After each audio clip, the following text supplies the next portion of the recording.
everybody. Welcome back to KF&JF podcast. I tell you, today is a great day again.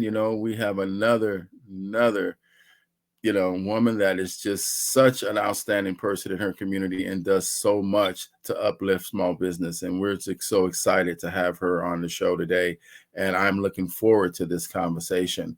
I know that sometimes we think about small business as being one of those things that not everybody want to take the risk in doing. But when you listen to what she has to say, she'll let you know that it is possible. It is possible for you to take some of those initiatives that you have and turn them into, profit, turn them into some of the things that you want to see work out there, whether it's your, hobby, whether it's your services or whatever it may be that you can get or have an opportunity to present it to other people out there.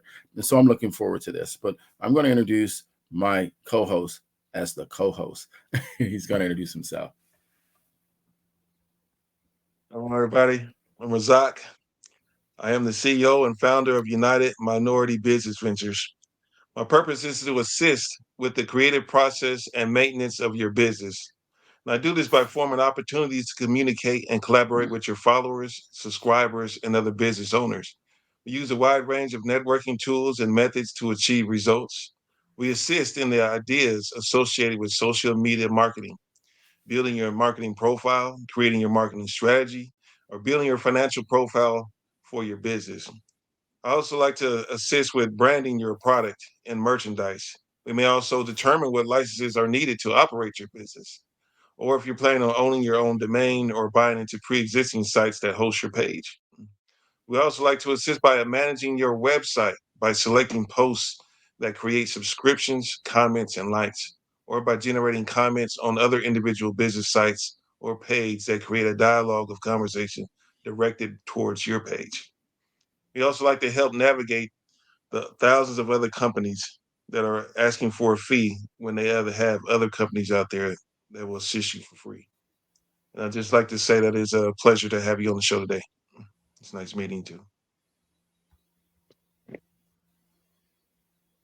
Yes, I know, Razak. We really appreciate all the work that you're doing out there and helping us to be able to get the word out about small business, as well as helping them to get themselves what they need to succeed in small business. So we look forward to that. But first, I want to bring on to the screen one of the people that I think is out there that's going to be making a difference for us. And introduce yourself. Hello, how's everybody doing? My name is Fran, but everybody calls me B, and I am the owner of Be Trendy Fab, which is a store where I make my natural products such as body butter, natural body scrub, natural body soap, anything natural, I definitely make it. I am also the business owner of Healing Hands Mobile Massage. I've been a massage therapist. This year will be 17 years. And I definitely bring forth that information and the education to our community. And I am also the founder of a nonprofit organization called the Exclusive Elites.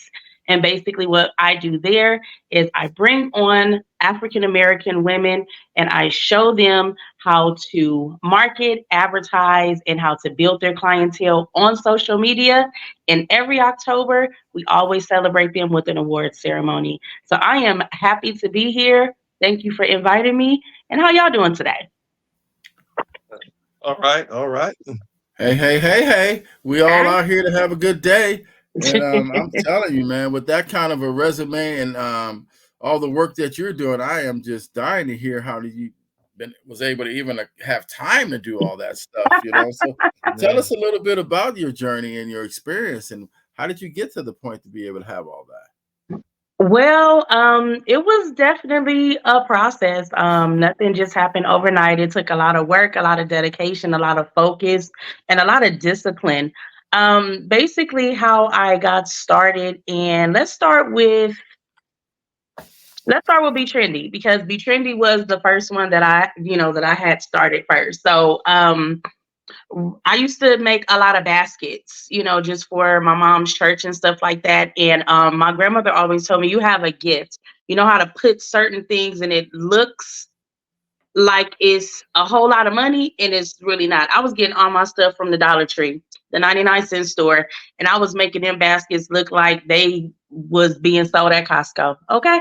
And my grandmother would just tell me that I had a knack or a business for making it look good.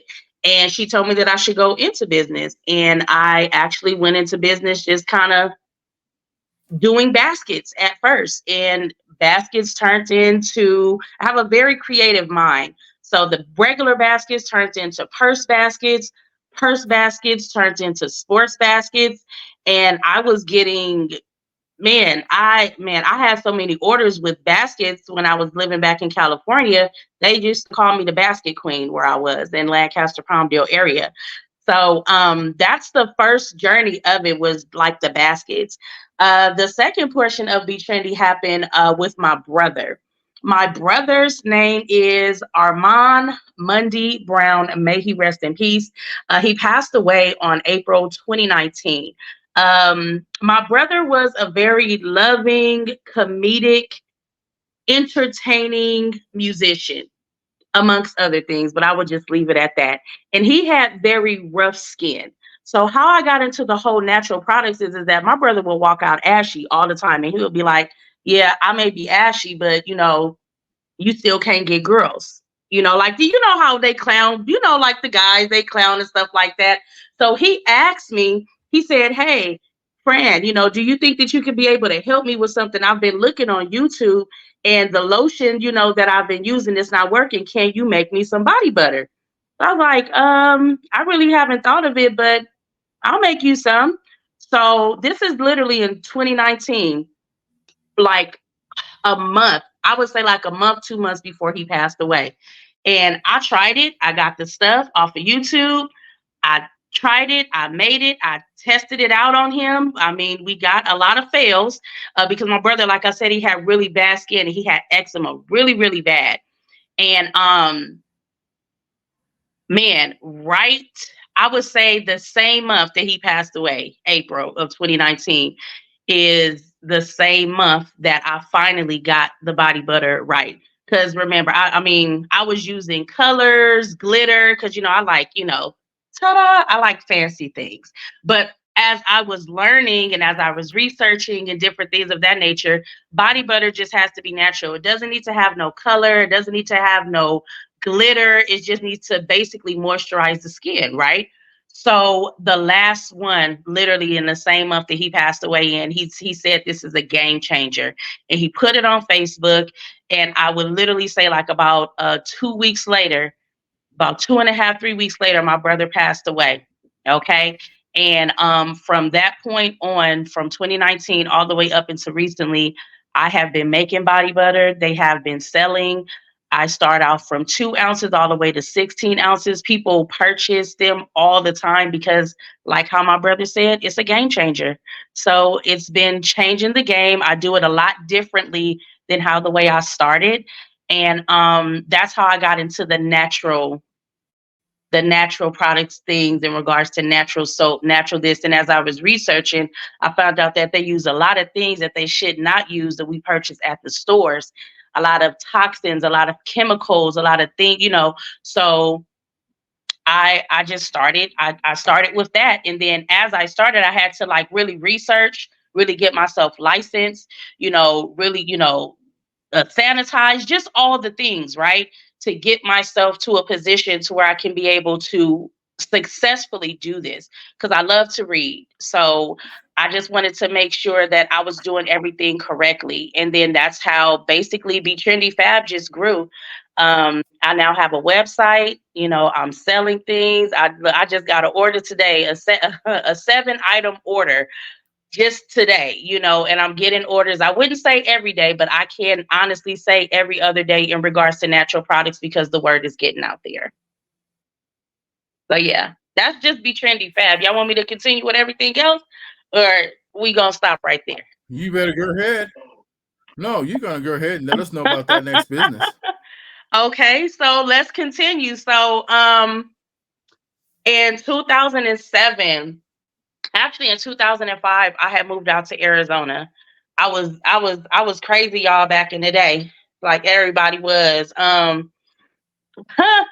I was into some stuff that I should not have been into. And again, you're going to hear a lot about my grandmother and my brother in this interview because they are the reason why I do what I do. My grandmother straight up told me, I mean, I'm pretty sure you guys know you have the matriarchs in your family. My grandmother told me, if you don't stop doing what you're doing, you're going to die. Like, dang, die. She said you're just gonna die if you keep doing what you're doing. I wasn't doing profitable things. Like I was doing some crazy stuff. And she told me that I needed to find somewhere to go. So I was just like, okay, like she was just like, you just need to start on you need to start over. So I said, okay. So I had looked at 3 states. I looked at Nevada, Tennessee, and Arizona. And Arizona basically was the one who contacted me first. So I moved out here. I did everything over the computer. I got a job. I got a vehicle. I drove out here by myself. I got an apartment. They put my key up under the mat, and I literally came out here to Arizona, where I'm at now. I moved back, but I came out here in 2005, and I didn't know nobody. I don't have no family out here. I just came. G status. You see what I'm saying? I just came out here, and I was working 2 jobs. I had the job that I got, and then I got a job at Walmart. I got that as a second job, and I wanted to do something. I was like, you know what like what can I do to help people? I really like to help people. So I said, what can I do? I looked into physical therapy. I looked into counseling. I looked into being a potential, psychologist, and massage therapy came up. So I was just like, okay, what's this about? So I looked into massage therapy. I said, I think I want to do this. So I went on ahead. I applied for it. I learned it. And at the beginning, when I graduated in 2007. And when I first got it, our community did not like me. They didn't like me at all. And the reason why they didn't like me is because they thought I just wanted to fill on people. I'm like, why do I need to fill on you? No, like it's just, again, it's something. And I think with African Americans, if we don't understand it, then we're just automatically going to say no. Just no. I don't want you touching on me. I don't want you feeling on me like what you give happy endings. No, I don't. And that's offensive. And even if I did, it wouldn't be you. Anywho, but yeah, see, y'all know I'm crazy, right? You see, just anywho, I had to learn, how to take constructive criticism. I had to learn how to take rudeness. I had to learn how to take all of these different things because how the way the people were coming at me, it was just crazy. Now, what I ended up doing is that I started promoting myself to the Caucasians, and the Caucasians will book me. But again, in my mind, it wasn't about another type of race just for me. It was about our people. Because when I was in college, I went to Los Angeles Trade Tech, and I took a business course in marketing and in advertising. And when I was out there and when I was studying that, before I moved to Arizona, one of my favorite subjects is statistics. So numbers never lie. And it showed in statistics, and it's kind of sad to say because we're still number 1 as African Americans, that we pass away the most from stress, worries, and concerns from everybody else because we don't take care of the inside of our body first. We don't. So we pass away from stress. Still number 1 to this day. Still number 1. So I wanted to do something to help our people. I wanted to do something to help the African Americans. So what I started doing is I just started giving free massages. I'm like, this is something that I really want to do.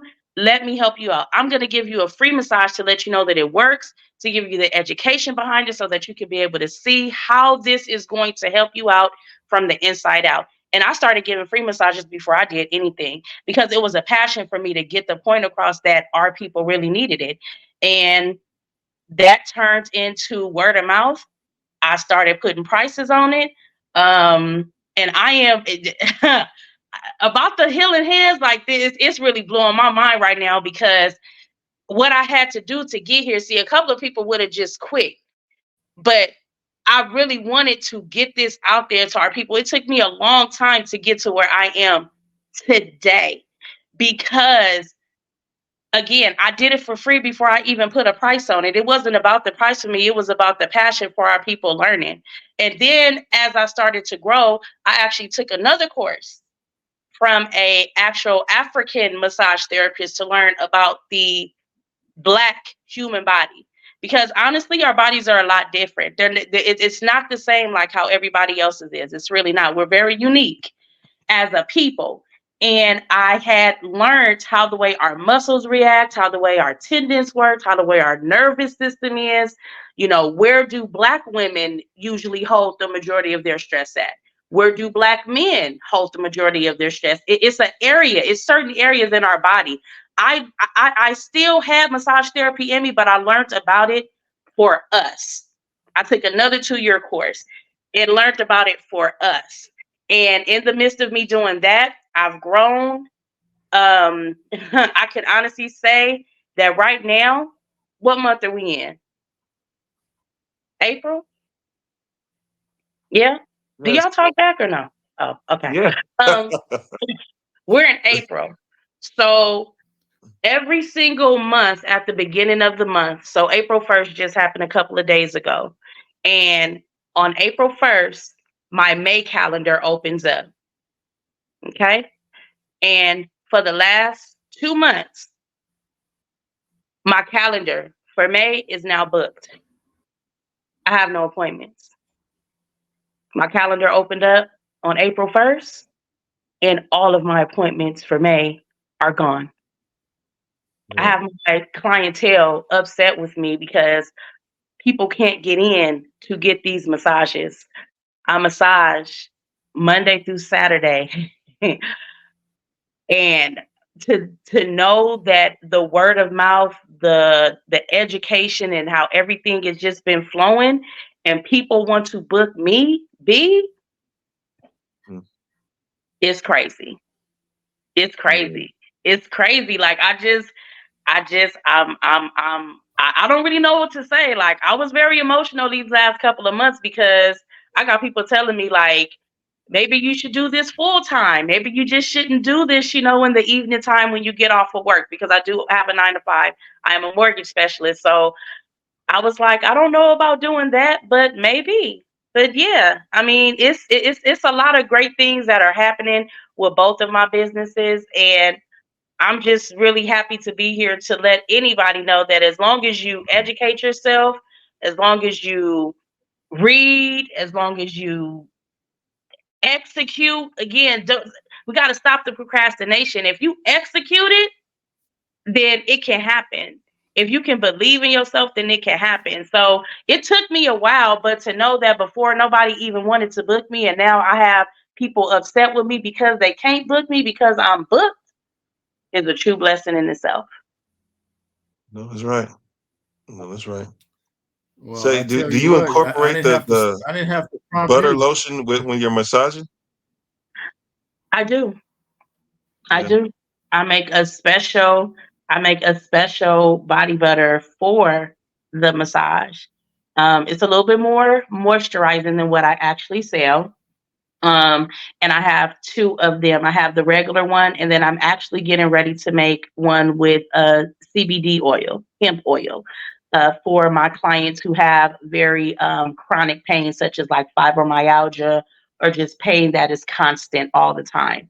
So a new body butter is actually getting ready to come into effect, and I'm super excited about that. Okay. Okay. Yeah, I know that's right. Yes. Incorporate 2 businesses in one. 2 businesses in one. Wow. Yes, sir. Wow, Mm. man, she's got a lot going on right there. I guess my question before I kick it over to Razak is, what's unique about you that most people don't know besides calling you Miss B? Unique. Um, I know how to sing a little bit, but don't ask me to sing because I'm not. I know how to sing a little bit, a little bit. I know how to play the drums, and I know how to play the flute. What? You say you know I how to play the drums? Yes, my brother taught me. My brother taught me. My brother played the drums. He taught himself how to play the keyboard, and he taught himself how to play the guitar.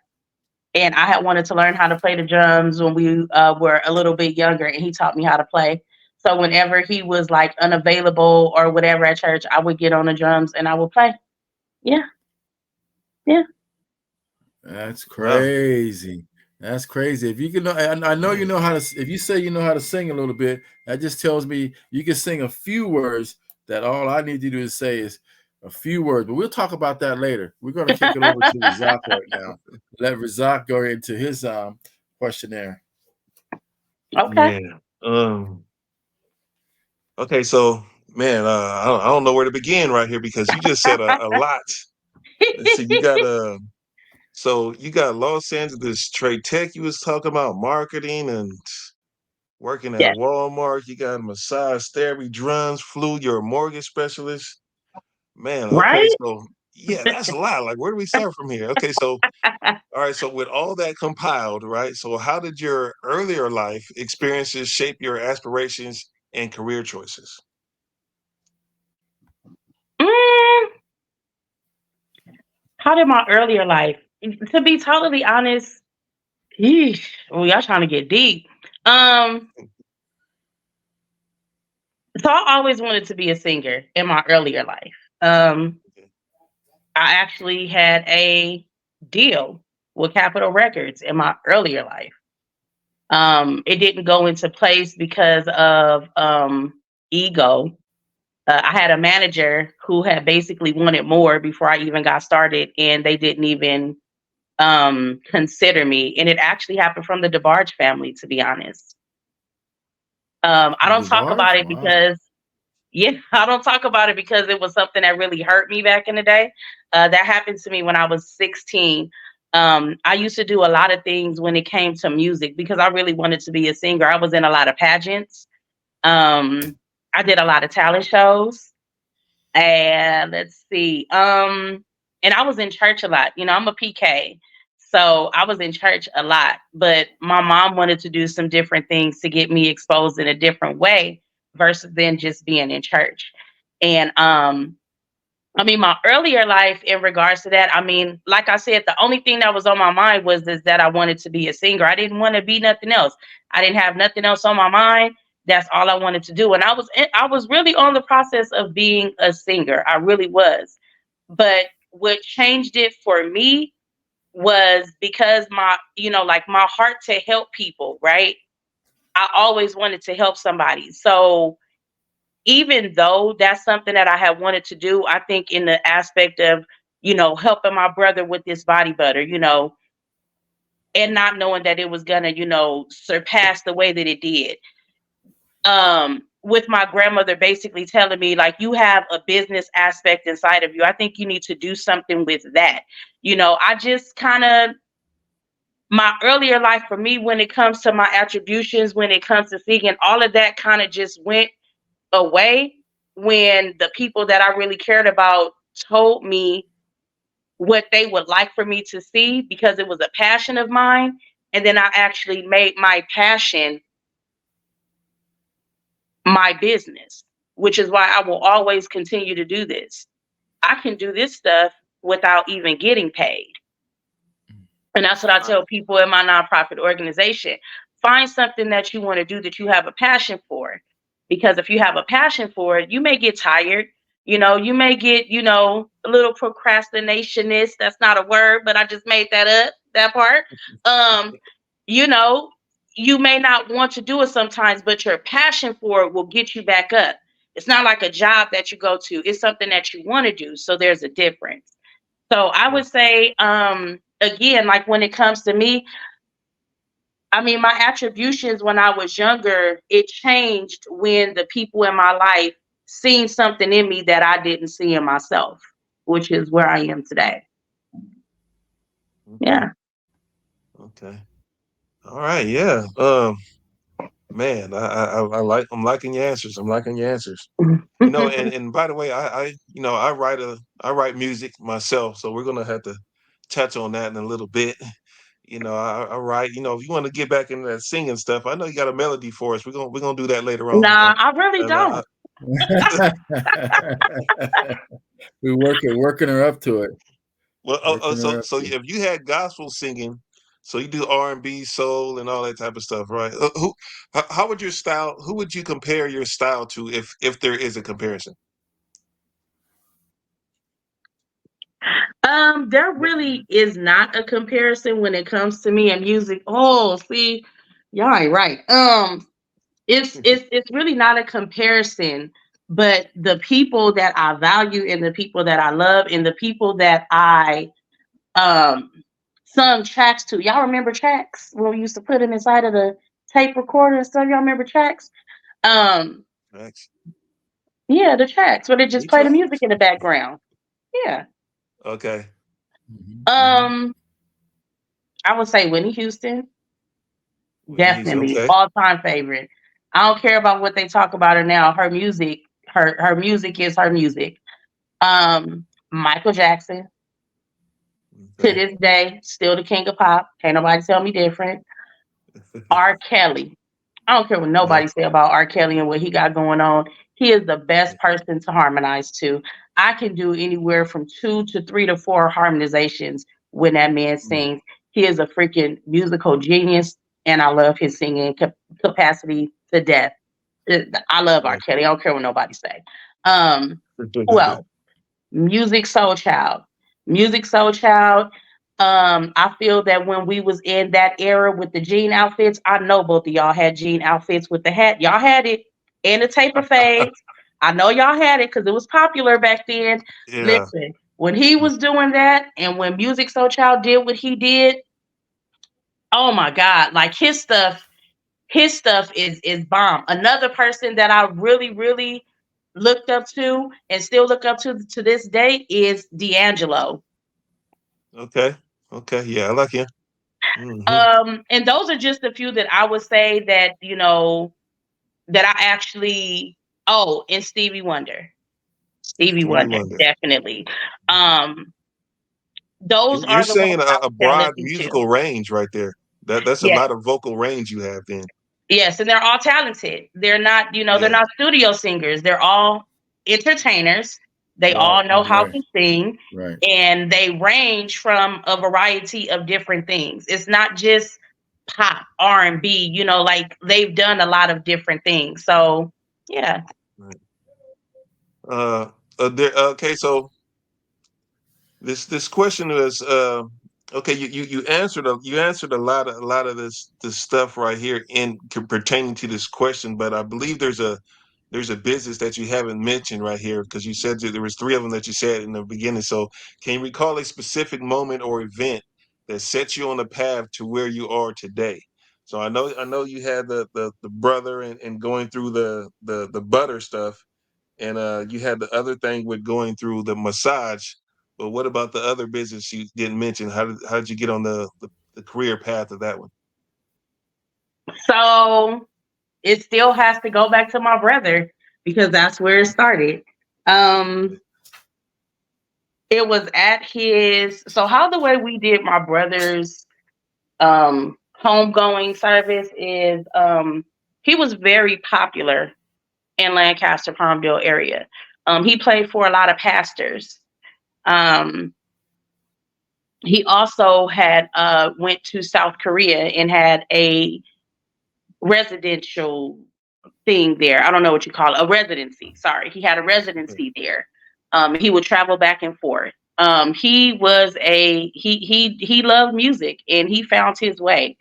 And this portion of it for me happened at his it was before his repast. So the day before we had his actual ceremony, we had a concert for him. And all of my family members came. Uh, if I mention some of my family members, you guys will know them because I do have some family members that are celebrities. But Shout everybody them out. came. My cousin Warren Campbell, the wife of Tina Campbell from Mary Mary. That is my cousin. It was some gospel artists that came out here. You have James Brown that played for John P. Key, Daryl Coley, a lot of different musicians and just people that knew my brother from the gospel realm and from the secular realm. They basically came and they threw a concert for my brother. And in the midst of this concert, different people from the family came up to speak. And in the middle of one of my cousins coming up to speak, he was featured on the Ti and Tiny show that they when they had their reality TV show, and he was Okay. also a producer for Nipsey Hussle, rest in peace. Mm. Um, and when he came and when he spoke, and this is my cousin, when he came and spoke for my brother, my cousin, this particular cousin is still in the music industry, and he made a lot of people famous. A lot of Okay. DJs are famous right now because of my cousin because he put them on. And he was saying, now mind you, we in Cali. Y'all in Cali too, right? Yes. Okay, so y'all know what time it is. So let's go back real quick. So we are at my brother's concert. My cousin is up on the stage and he's talking and he's saying, I wish I could have did this. I wish I could have did that. He was a talented person. He was a talented this, talented that. And somebody, I still don't know to this day who said this, who did this. I do not know. But a man in the audience said, and please excuse my French. I'm not trying to just, okay, I won't say it. I'll just say like This is an adult show. oh, okay. So the guy in the audience again, so now my cousin is saying, I wish I could have did this, wish I could have did that. He was a talented person, this, that, and the third. And the guy in the audience said, so nigga, why didn't you put him on? Right. Now, mind you, I'm up in the pulpit area. I'm like on cloud nine. I don't know what's going on. Like I'm there, but I'm not there. Like I can't even really recall a lot of stuff that happened back then because it was really cloudy for me. But I woke up then. I was like, who said that? Like who said that?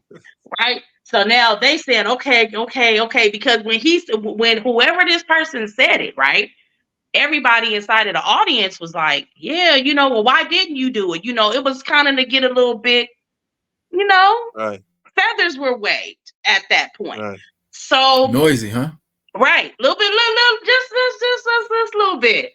So they had to get order because it was at a church. So they had to get order back in the church, like, hey, guys, let's not go there. We don't need to do this, that, and the third.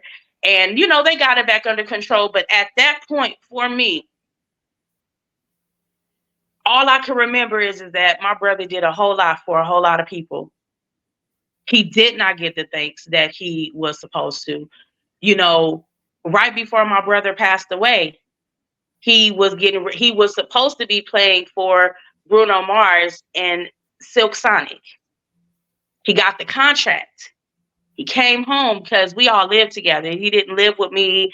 We all lived together because, he would travel. So I'm like, I'm not going to have you pay for an apartment or a house where you can just, when you in town, come, and utilize your room. Right.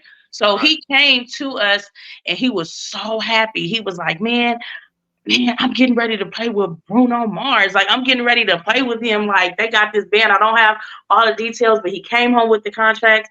And literally 2 weeks after that, my brother had passed away. But back to that one thing, the first thing that came to my mind when I was sitting up there on that podium is that, my brother did a lot of stuff for a lot of people, and he did not get the thanks that was due to him.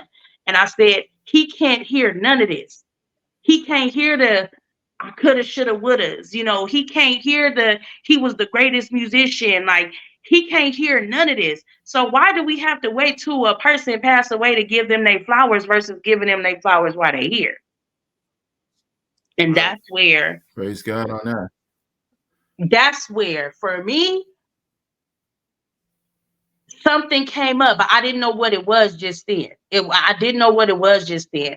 And again, I felt like it was another reason why I felt the need to move out of California again. It was almost like it was my grandmother telling me again to move, but my grandmother had already passed away in 2013. So it was like get out of there. So my brother passed away in April. I moved back to Arizona in June of 2019. That's how fast I moved. Sold everything, came out here, got a place. Would you consider these things a turning point in your life? It was definitely a turning point for me because I think that whatever the shift was, it was to get me to a place to where I can be able to perform how I needed to perform. You know what I'm saying? To get somewhere else to where I could be able to get my feet wet and really walk inside of my purpose. And when that happened, and when I came back to Arizona, of course, I had to get some counseling, you know what I'm saying? Because it really messed me up all the way my brother passed away, because he passed away in front of my face. Never seen anything like that. And I couldn't do anything to help or to save him. And that's the part that really kind of messed me up. So when I moved back to Arizona, I put myself in counseling. I got me some therapy. I got my mind together. I had went on a hiatus where people thought I was dead. I was Yeah. gone. I was gone. Nobody could find me. Nobody could locate me. People was getting in contact with my mom and everything. And what happened to me is that I feel after my counseling, after my therapy, I started having these dreams. Okay. I started having these crazy dreams. And the dreams that I was having was like award ceremonies.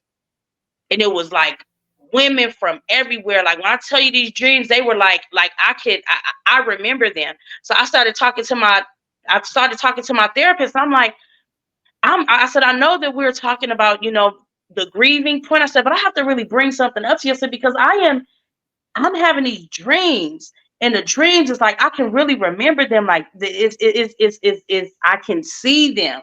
I said it's these women. I said I'm in front of them. I have like it's different colors. I said people are bringing me money for investments, and they want to donate. Like so now she's like, oh, okay. So I didn't know that she was like this spiritual awakening coach as well. So she was like, what you're having right now is some discernment dreams. And what you need to do is that if you keep having these types of dreams verbatim, that means that you really need to do something about it. So she told me to draw it out. I said, Draw it out. I ain't no artist. It's gonna be stick figures. She Right. said, it don't matter. Draw it out. And at this point in Okay. time, I was in an apartment.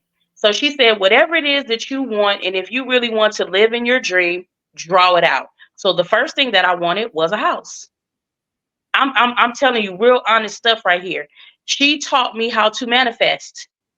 I am not lying. Manifesting. And my thing is that how the way I grew up in church and everything, this lady taught me how to do something that is that I feel should be taught in church, honestly, because she taught me something totally different that I really never knew about. Now the Bible says, write the vision and make it plain. This woman told me to draw it out.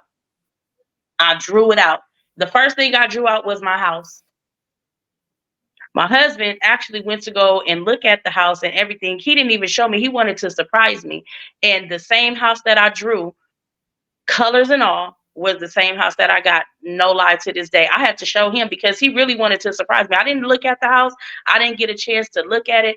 When I came to my house, it was already taken care of. And when I looked at my notebook and I was like, wow, from the tree in the front to the cabinets I was very specific in what I drew, I got. And I did not talk to my husband because during therapy, couples go through stuff, but I needed that time for myself, that isolation for myself. So I really wasn't discussing with him the different things that I was doing. He didn't know that I had drew a house or anything like that. And when he pulled me up to this house, the only thing I could do was like, wow, that was the first time I ever manifested something in my whole entire life. So then she told me that I needed to start manifesting and I need to start drawing out these award ceremonies. Right. So I drew them out. And then what ended up happening is that she says, be very specific in your dreams because it's different people that you're going to start seeing. And those are the people who's going to be able to help you.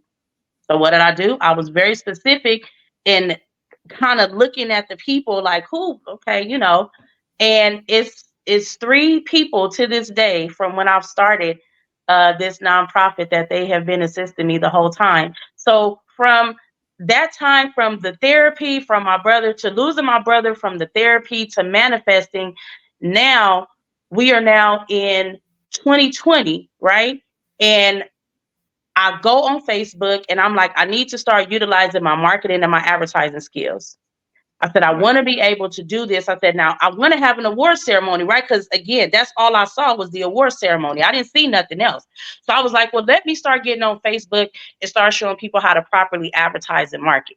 Because I really want to utilize my, I want to utilize that. So I went on Facebook.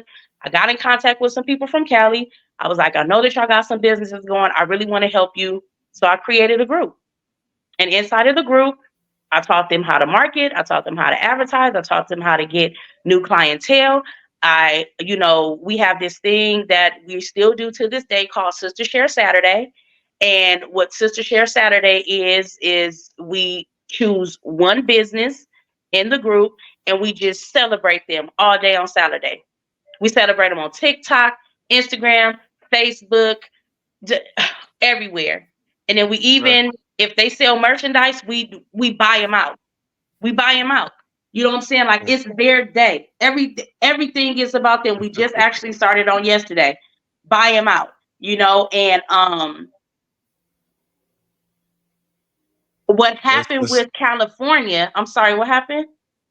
No, I said that was a good support system right there through business wise right there. Mm-hmm. Yes, definitely. And what happened was how the way the exclusive elites got started is when it basically started there with the group from California. It started with the group. You know what I'm saying? I drew it out.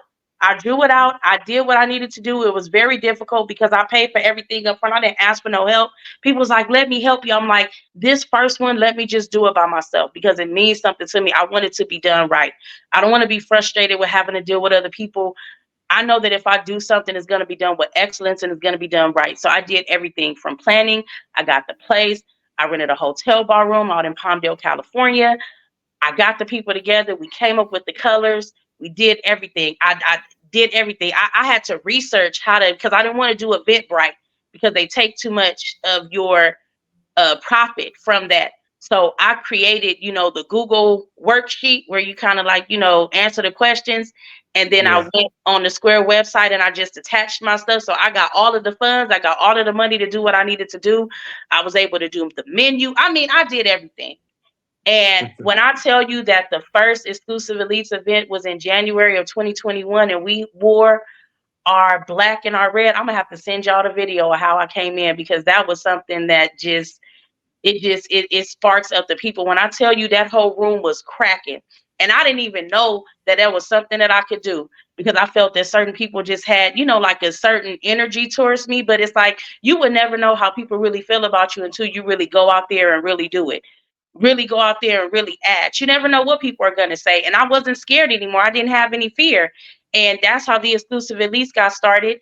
It just turned into a group. But now I have 2 more payments that I have to do before it is a full nonprofit organization so that we can help Black women in business incorporate their businesses through marketing, advertising, along with some other things in regards to community work. Yeah. And that's only for Black female business owners exclusively. Yeah. Okay. This is exclusive. When I tell people about this, look up the word exclusive and then elite. And here's my thing. It's nothing towards anybody else. It's nothing towards any other race. But us as Black people and us as Black women, we always invite everybody in. We do. We invite everybody. I'm like, I got my Mexican friend. And here's the thing. It's nothing against nobody, but my thing is that this is something for us. This is something that we can finally say is for us. And here's the thing. They're definitely invited to the events and stuff like that. But the dialogue, the content, the education is for Black women. And it's also to state that not every Black woman is ratchet. Not every Black woman is out here twerking and, hey, we ain't talking about booty meat. No. We are talking about entrepreneurship, coming together, supporting each other, the business aspect of it. And it's a lot of Black women that are out there, and I want them. But I want individuals who want to support, because there's a lot of people that feel that they want to be in competition with other people. And it's not about being in competition with your sister. If your sister gets a couple of steps in front of you, right? Right. Support them, congratulate them, because everybody is going to have their turn. And again, we talk about that type of stuff because people do feel like they're like in competition with other people. And we have to encourage them. No, you don't have to be in competition with somebody. We talk about Right. jealousy. We talk about envy. We talk about competition. We talk about all of the negative aspects of things. And then we bring it to a positive so that we can work on the inside. Because again, like, this is an open group / sisterhood where people can be able to really come together and talk about what's really bothering them, the stuff that they don't tell nobody. Because again, how can you be able to get to that next level if you hating on your sister? You won't. That's just, it's easy as that. You won't get to the next level if you have a hateful spirit. So yeah. Right. Wow. So let me ask you, let me rewind it back a little bit real quick. You had mentioned there's a couple of things you had mentioned. So I wanted to see if you want to touch on this real quick about mental health awareness and what it took for you to, you know, because if you was you know, people, you said people thought you was gone, you know what I mean? So that must have took a little bit to come back, Right. you know what I mean, from wherever, you Right. know, the death in the family had took you to, you know, took you to a dark place, and it was a while before you was able to see some light again, you know. And we know that if that is one of the discussions that you probably might be talking in your group, you know, what is it that you may say to a person, or what you have experienced yourself that you would want to touch on of how you got through it? Yes, sir. What I would say to that is that mental health is very real. I remember back in the day that we would always say, "Oh, you know, y'all remember when a person was shooting people on the side of the freeway?" It was a minute ago. He was Yeah, literally sitting road on the side rage of the stuff. freeway. Yeah, he was like shooting people, like just shooting. And I remember back in the day, people was like, "That was probably a white man." And then when we found out that he was Black, everybody was like, "No, we don't do that." Yeah. When it comes to mental health, again, this is something new that's coming into the Black community, right? Just like how massage therapy, right? People in the beginning just thought I wanted to touch on people. We thought that that was just another thing, and it's not. It's very real. And I think for me, like when it came to like when we would talk about depression, or when people would talk about depression in the church, they would be like, well, just pray about it, God will handle it. No, we were taught some wrong things, you know. And it's some things that we have to unlearn, and it's some things that we have to be able to take accountability and responsibility for, and a lot of things that we have to be able to identify to move forward. And one of those things are mental health. And for me, when my brother passed away, I'm not even gonna lie, I tried to kill myself a couple of times because I didn't want to be here. And then how the way it happened too, um it really messed me up. It messed me up to a point to where, like, I lost a lot of friends, or people that I thought that were friends, because I was truly depressed.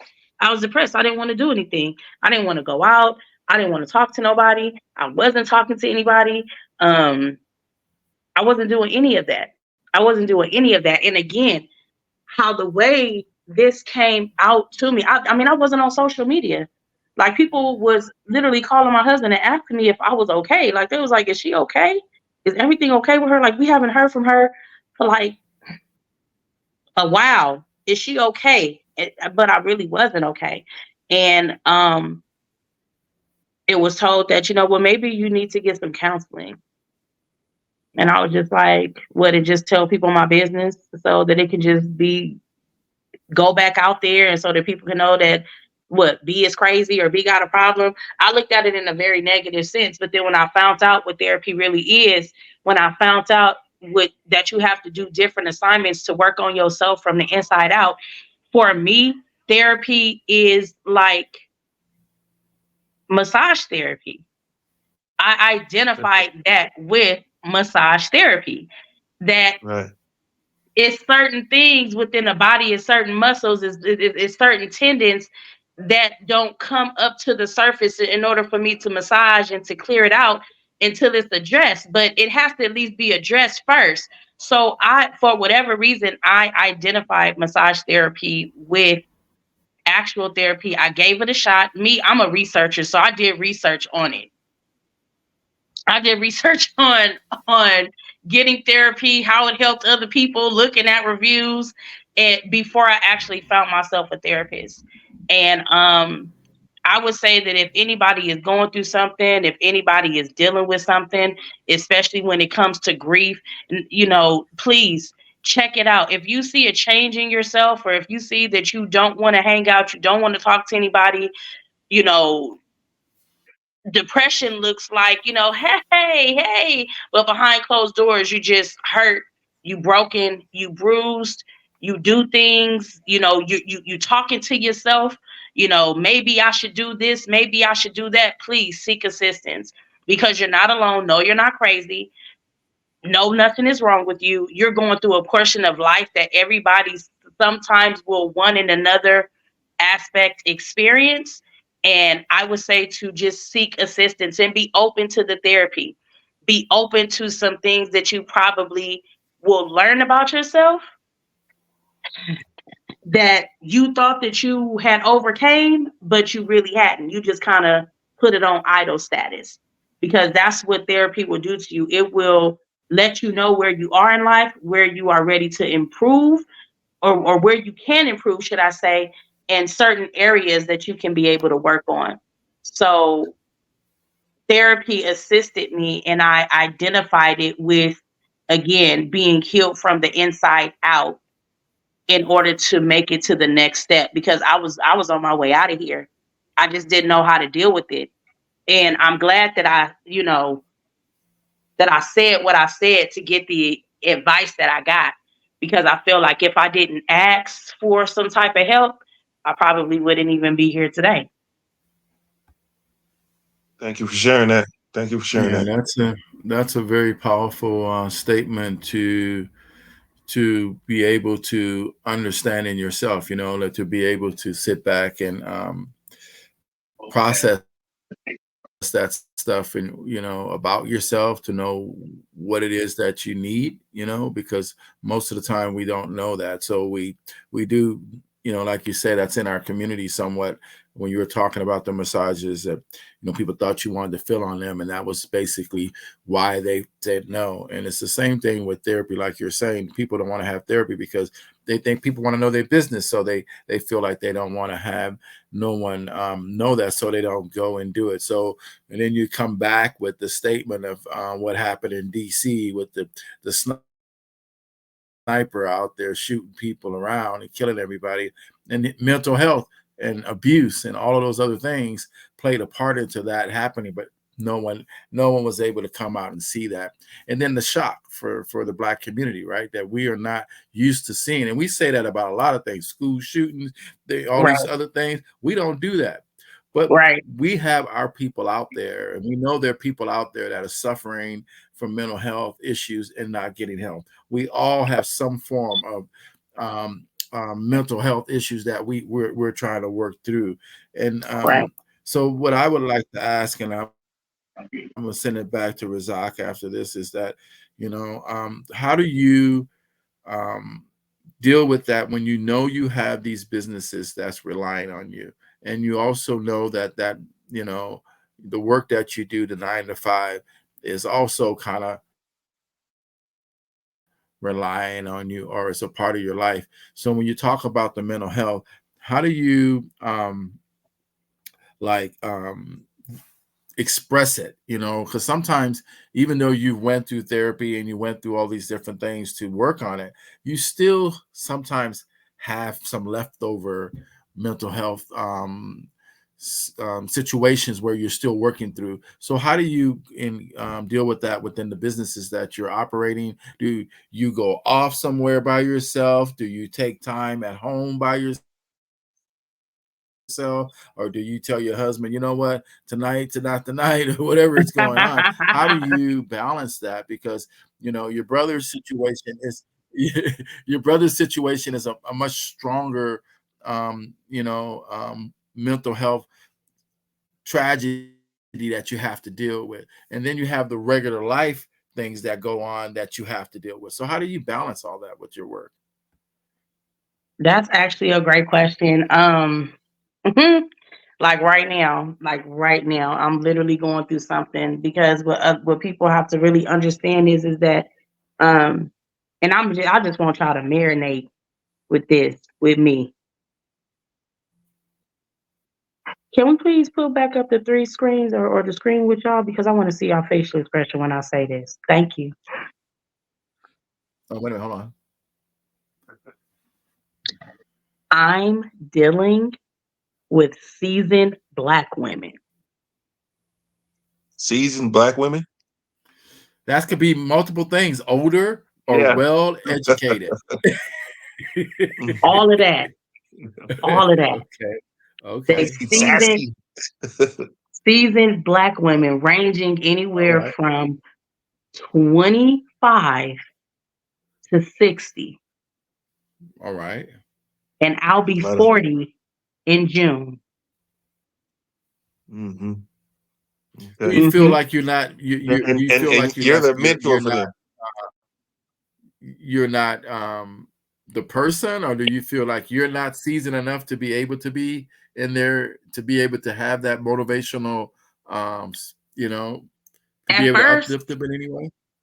at first, because when I was Okay. having those dreams and when I was having that therapy and when I was praying and when I got my mind back together, I was talking to God like, I know you crazy. Ain't no way you want me to mentor seasoned Black women.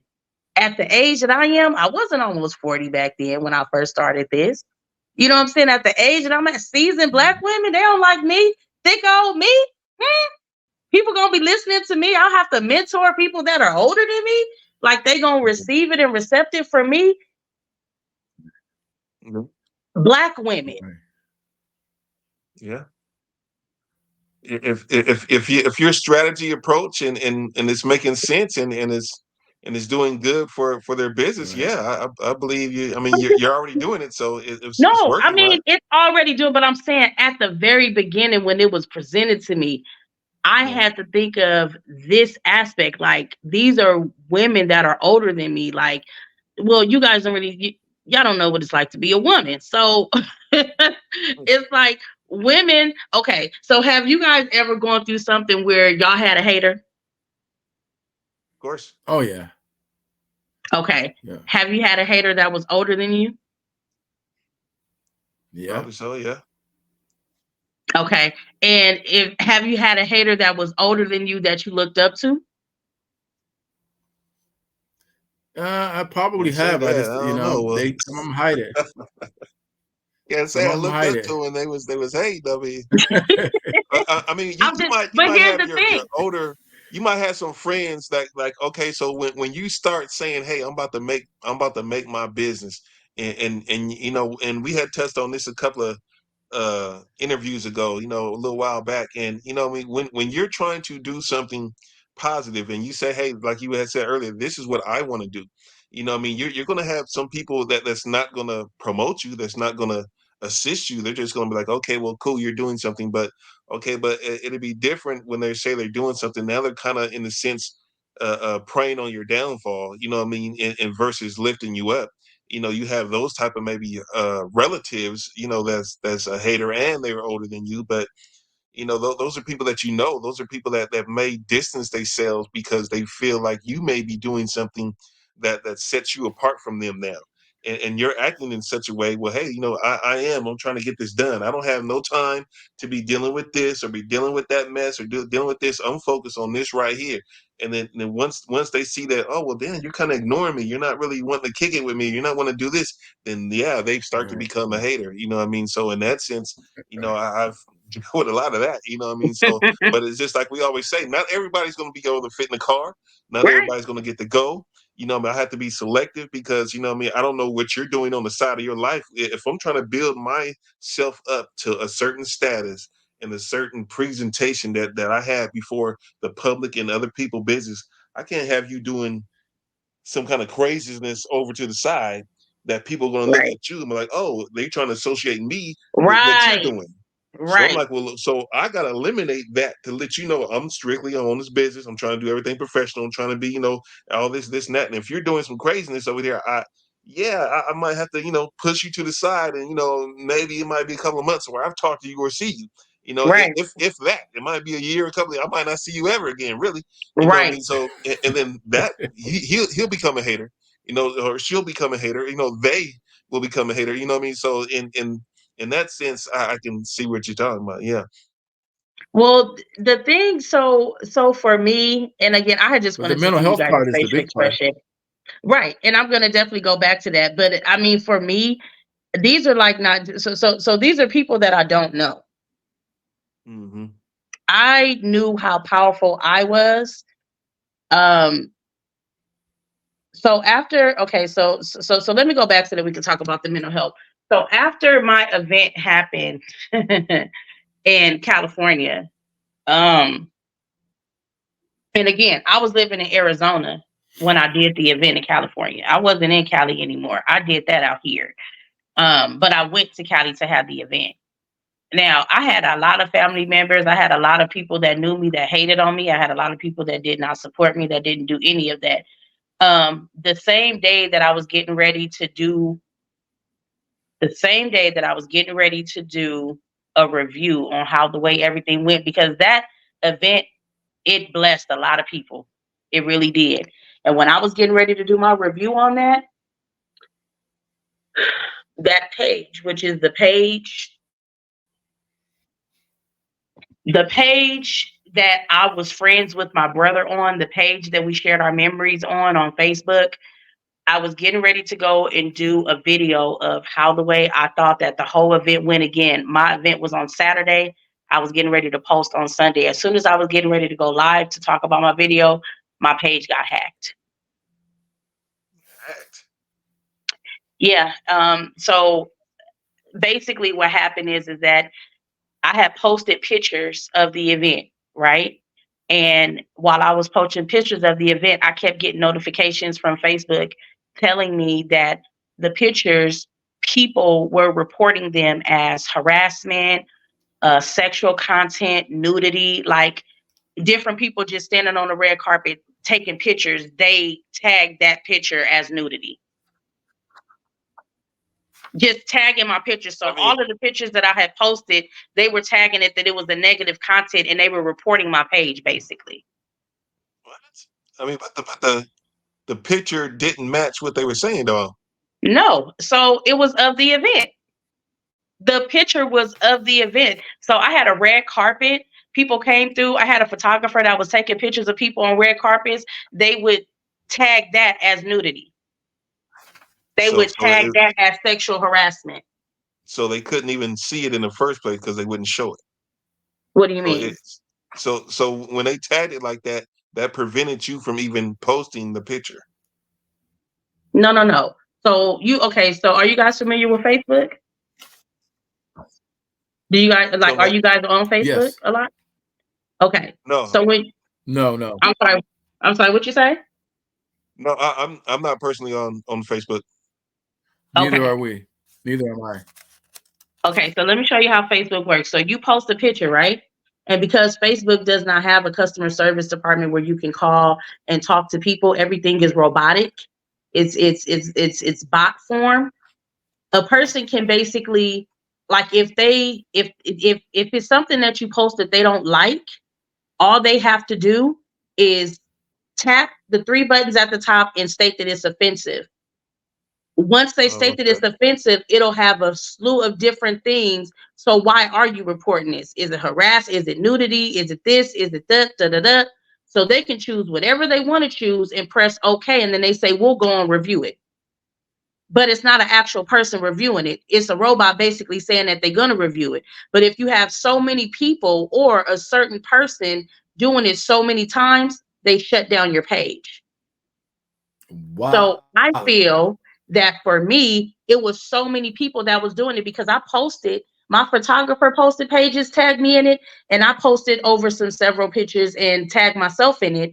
And the same day that I was, after I got finished posting my pictures, is the same day that I kept getting notifications talking about this person that's standing on a red carpet. Oh, well, somebody reported this as nudity.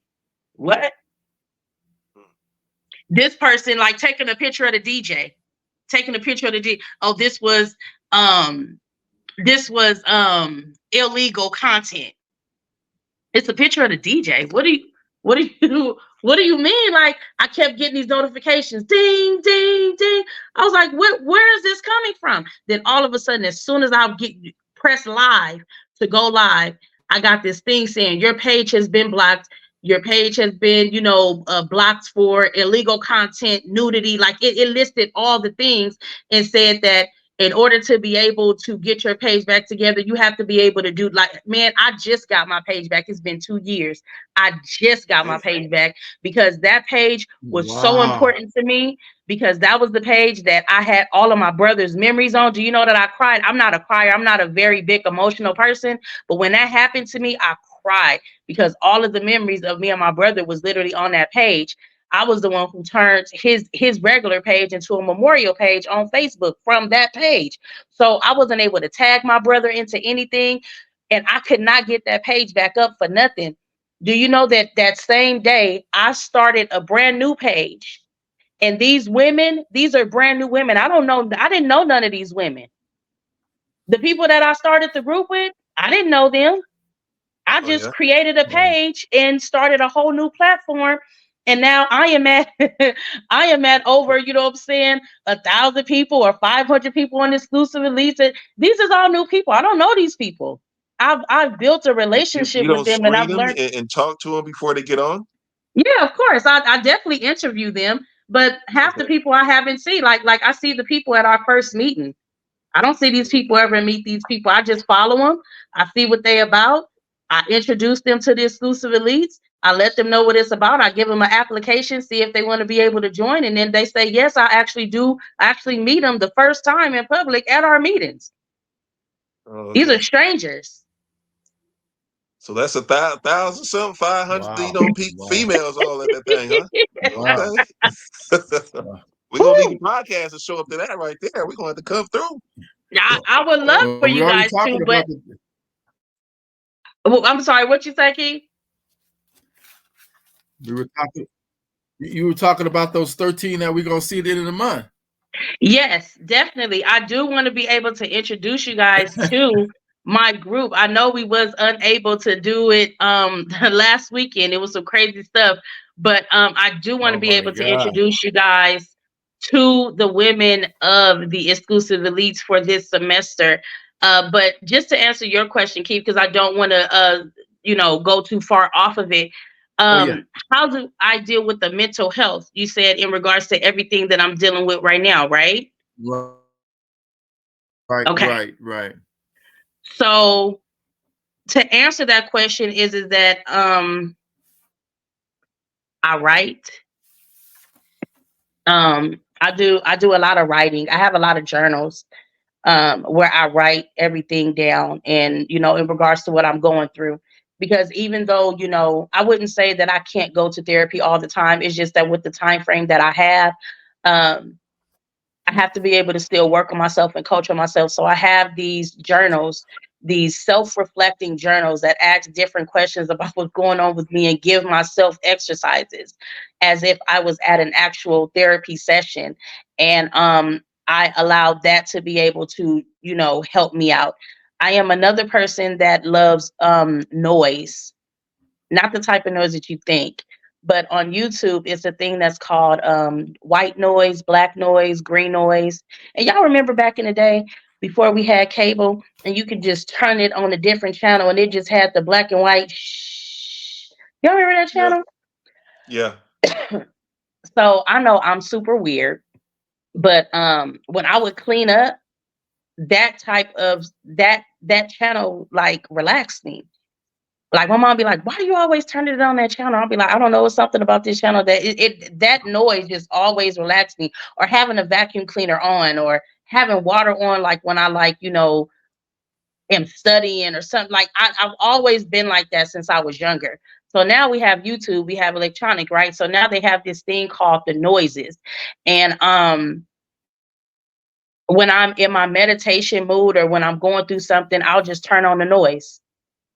My noise right now that I really love is called is the green noise.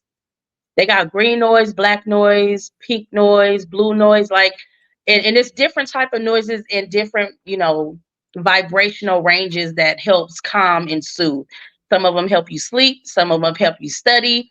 But the one that I love right now is the green noise. That helps me, discipline. I listen to green noise when I'm doing my body butter, when I'm, getting orders together to ship out. It just keeps me in a focused mind frame. I also have to decompress. Actually, this month, one of my business partners is getting ready to take me to Sedona, Arizona, and I love Sedona. I love. Oh my God, that place up there. We're gonna go hiking. It's an actual.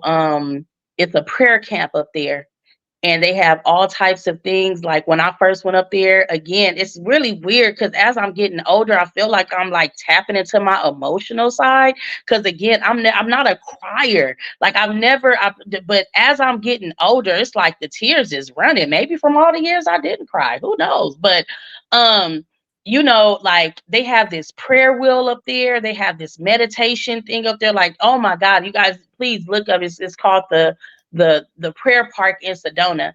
And when I want to go to release some things, when I want to go up there to clear my mind or just to get some things straight, I go to Sedona.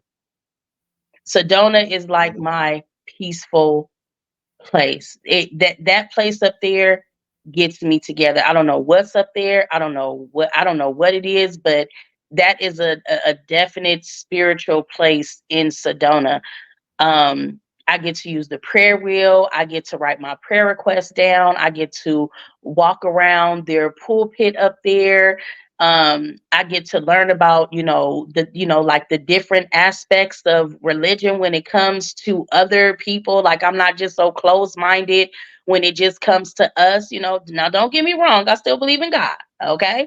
But it's other things that you can be able to experience that's a positive, as long as it's not hurting nobody, as long as it's not, hurting me, and I'm getting the peace and I'm getting the, tranquility that I need, I am going to utilize it. And right now, I'm just going to be honest. Sedona is where it's at for me. That's how I get my mind together. Writing, Sedona, meditation, and just turning it off, like turning my mind off sometimes and being like, okay, B, you can't do it all, because I'm going through something right now. I have to deal with a lot of different women. And, I had to develop a team. Told myself that even though I like to do things by myself, I have to be able to trust. I just recently told my team in our last meeting, I said, if you're not willing to go through test, if you're not willing to be tested in regards to the type of person that you are, this is not the group for you, because you're definitely going to be tested here. You're going to be tested in some areas that you thought that you had overcame. Is going to come back. If you have not really overcame that or learned that lesson, it's going to come back. So for me, again, just to keep my mind right, because at sometimes it can't, I can feel myself slipping. I can feel myself slipping sometimes. And when I do, I have to stop. Right. I tell my team, look, y'all, something is going on with me. I need you guys to take over. And that's why I'm glad that I have a team now, because before I wasn't really able to do that. And you know how when people go through something, they take stuff out on other people. Yeah. I was doing that, but then I had to again identify with myself and be like, I can't do this. If I'm going to be the leader of this, I have to be able to identify, take accountability, take responsibility, and know that I feel myself slipping, try to find some different ways. And those are the ways that I keep myself together. It took a little bit of time, but it's easier now. It's easier now. Praise God for that. Praise God for that. Say, I wanted to ask you real quick. Through all these questions since we've been on, you have mentioned married and husband a few times.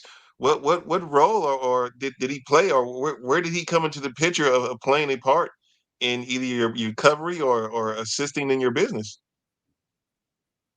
Um, he was there from the very beginning. Honestly, my husband's name is Victor Turner. He actually came from the very beginning. He knew that there was something, in me, and he knew about my family before he knew about me. I didn't, I was out here in Arizona making it do what it do, living my best life. Okay. And he was out in Lancaster and Palmdale, California, assisting my family, in church, actually. So, he knew all my family. He knew everybody in my family but me. I was the one he didn't know nothing about. Now, my grandmother would talk to him about me. But again, I was out here in Arizona living my best life. Remember, I moved out here in 2005. So when he came into the picture with his own business.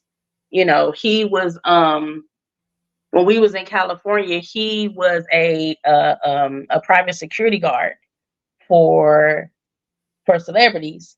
So he was a private security guard for Will Smith, Johnny Depp, a lot of celebrity people. So he came into my life with already having a security business where he was securing a particular rabbi, and I didn't know nothing about none of that. You know what I'm saying? Like, but he already came into my life before I even started with business, so he knew about to get the LLC and to get the DBA and how to get bonded and how to have insurance and just the different things, right? Because I didn't really know at that time.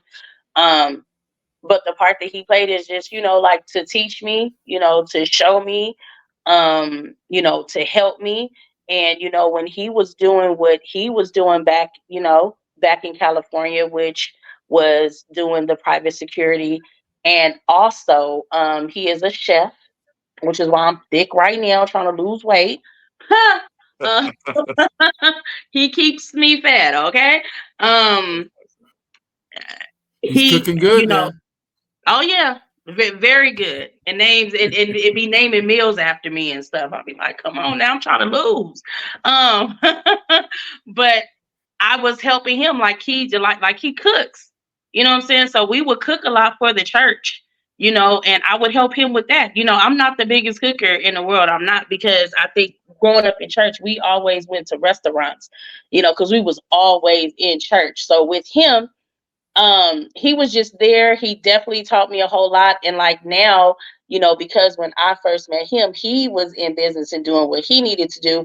And now, since I have just like kind of engulfed it, just kind of took it to the next took it to the next level. His thing is Yeah. like, I'm here to support you. He takes me everywhere, even to my massages. Like he literally takes me to every single one of my massages. He'd be like, oh, you got security? No, this is my husband. He comes and he makes sure that everything is taken care of for me. He lets people know that he is sitting outside and he's waiting on me, because people are very weird nowadays. So you have to let people know, that you have some type of security and support and protection, because people try to get over you in a minute. Right. So he makes sure that I am taken care of very well, and I appreciate my husband for allowing me to do what I do. He's not a jealous person. Like we just went to an event last night. My brother-in-law, my sister-in-law, they came out here. It was the Bikers Week in Arizona. Super big event out Wow, here. wow. And Yeah, yeah, yeah. it was super big. And my thing is that he allows me to talk to different people. Like, he's not insecure. I'm up in here networking, talking about the massage business, talking about what it is that I do, and he allows me to do that. He knows that it's nothing there. He allows me to walk in my purpose, and I'm grateful for that, because not everybody can say that they have that, to where they can feel comfortable with their wife, talking to different men or talking to different women. Because I mean, hey, It's out there Yeah. now, right? To women and women, Yeah, men and yeah, men. I'm just saying. So yeah, I mean, yeah, yeah. he's not worried about it because he knows me. He knows that I'm coming with the business. I'm coming with some facts, and I'm trying to make a connection and build some rapport so that we can be able to connect and link up and do what we need to do concerning business. So I'm Right. thankful for that. Right, right. Right. That's a blessing. That's there, man. Am I giving y'all long answers? I feel like I'm giving y'all. I just want to be as No, specific No, I as I think you're can no. giving be. us The no, interview is those are about you. We're it's about interviewing you. you. And This is you. the fact that you are not as shy in giving those long answers. You know, you're not shy, so you're doing your part. You're doing your Okay, part I great. just want to make You know, you're sure. helping a lot of people right now. I, And yeah, go ahead, Razak. you might have another long answer for this because I like what you just said right there. So I want you to expound just a little bit further on what does the meaning of walking in your purpose is. Sheesh. You said he's allowing you to walk in your purpose, and I want you to give us a brief little analogy of what walking in your purpose is for the people. Now, see what you're saying some powerful things, whether you realize it or not. You know what I mean? So the being able to do what you do, and not be hindered by your significant other. Not be challenged, not to be, what I mean, as you said, jealous or be held back or questioned, what I mean, you're doing your thing. So how is it that you walk in your purpose?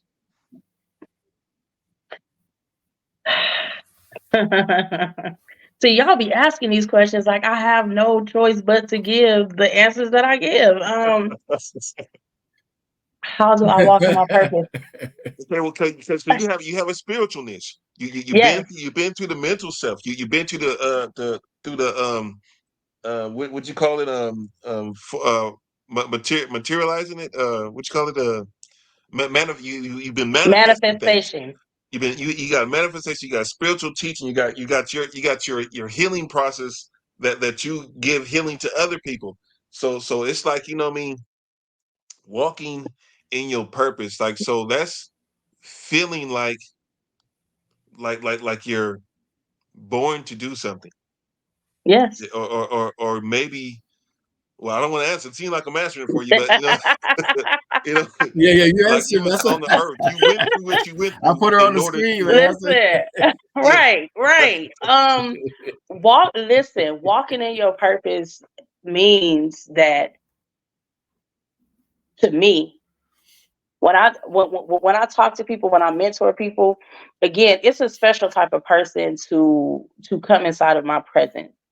Um, it's a lot of people that I have to turn away. Before I used to be so open, right? Yeah, come on, come on, come on, yeah.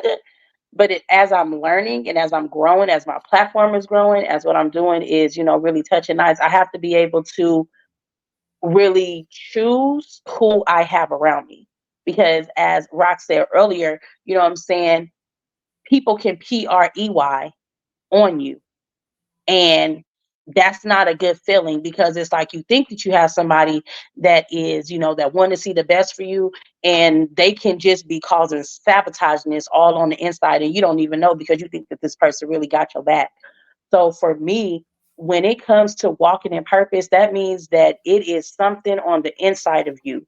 Everybody that is inside of the exclusive elites now, since I've had to change some things, all have gifts.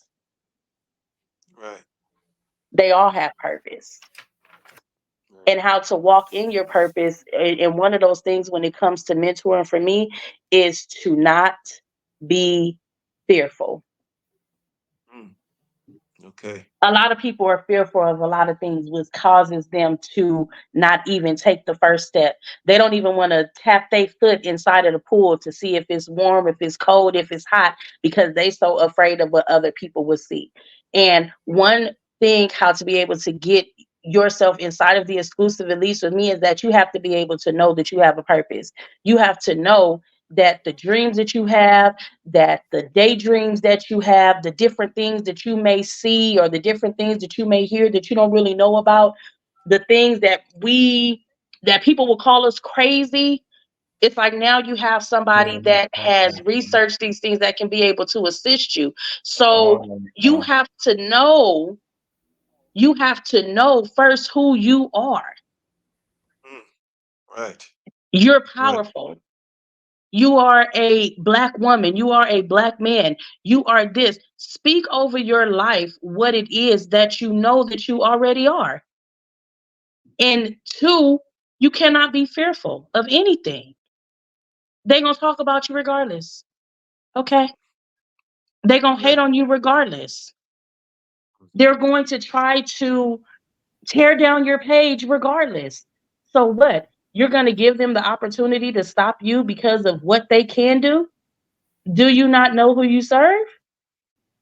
Do you not know who you depend on? Do you not know who you pray to?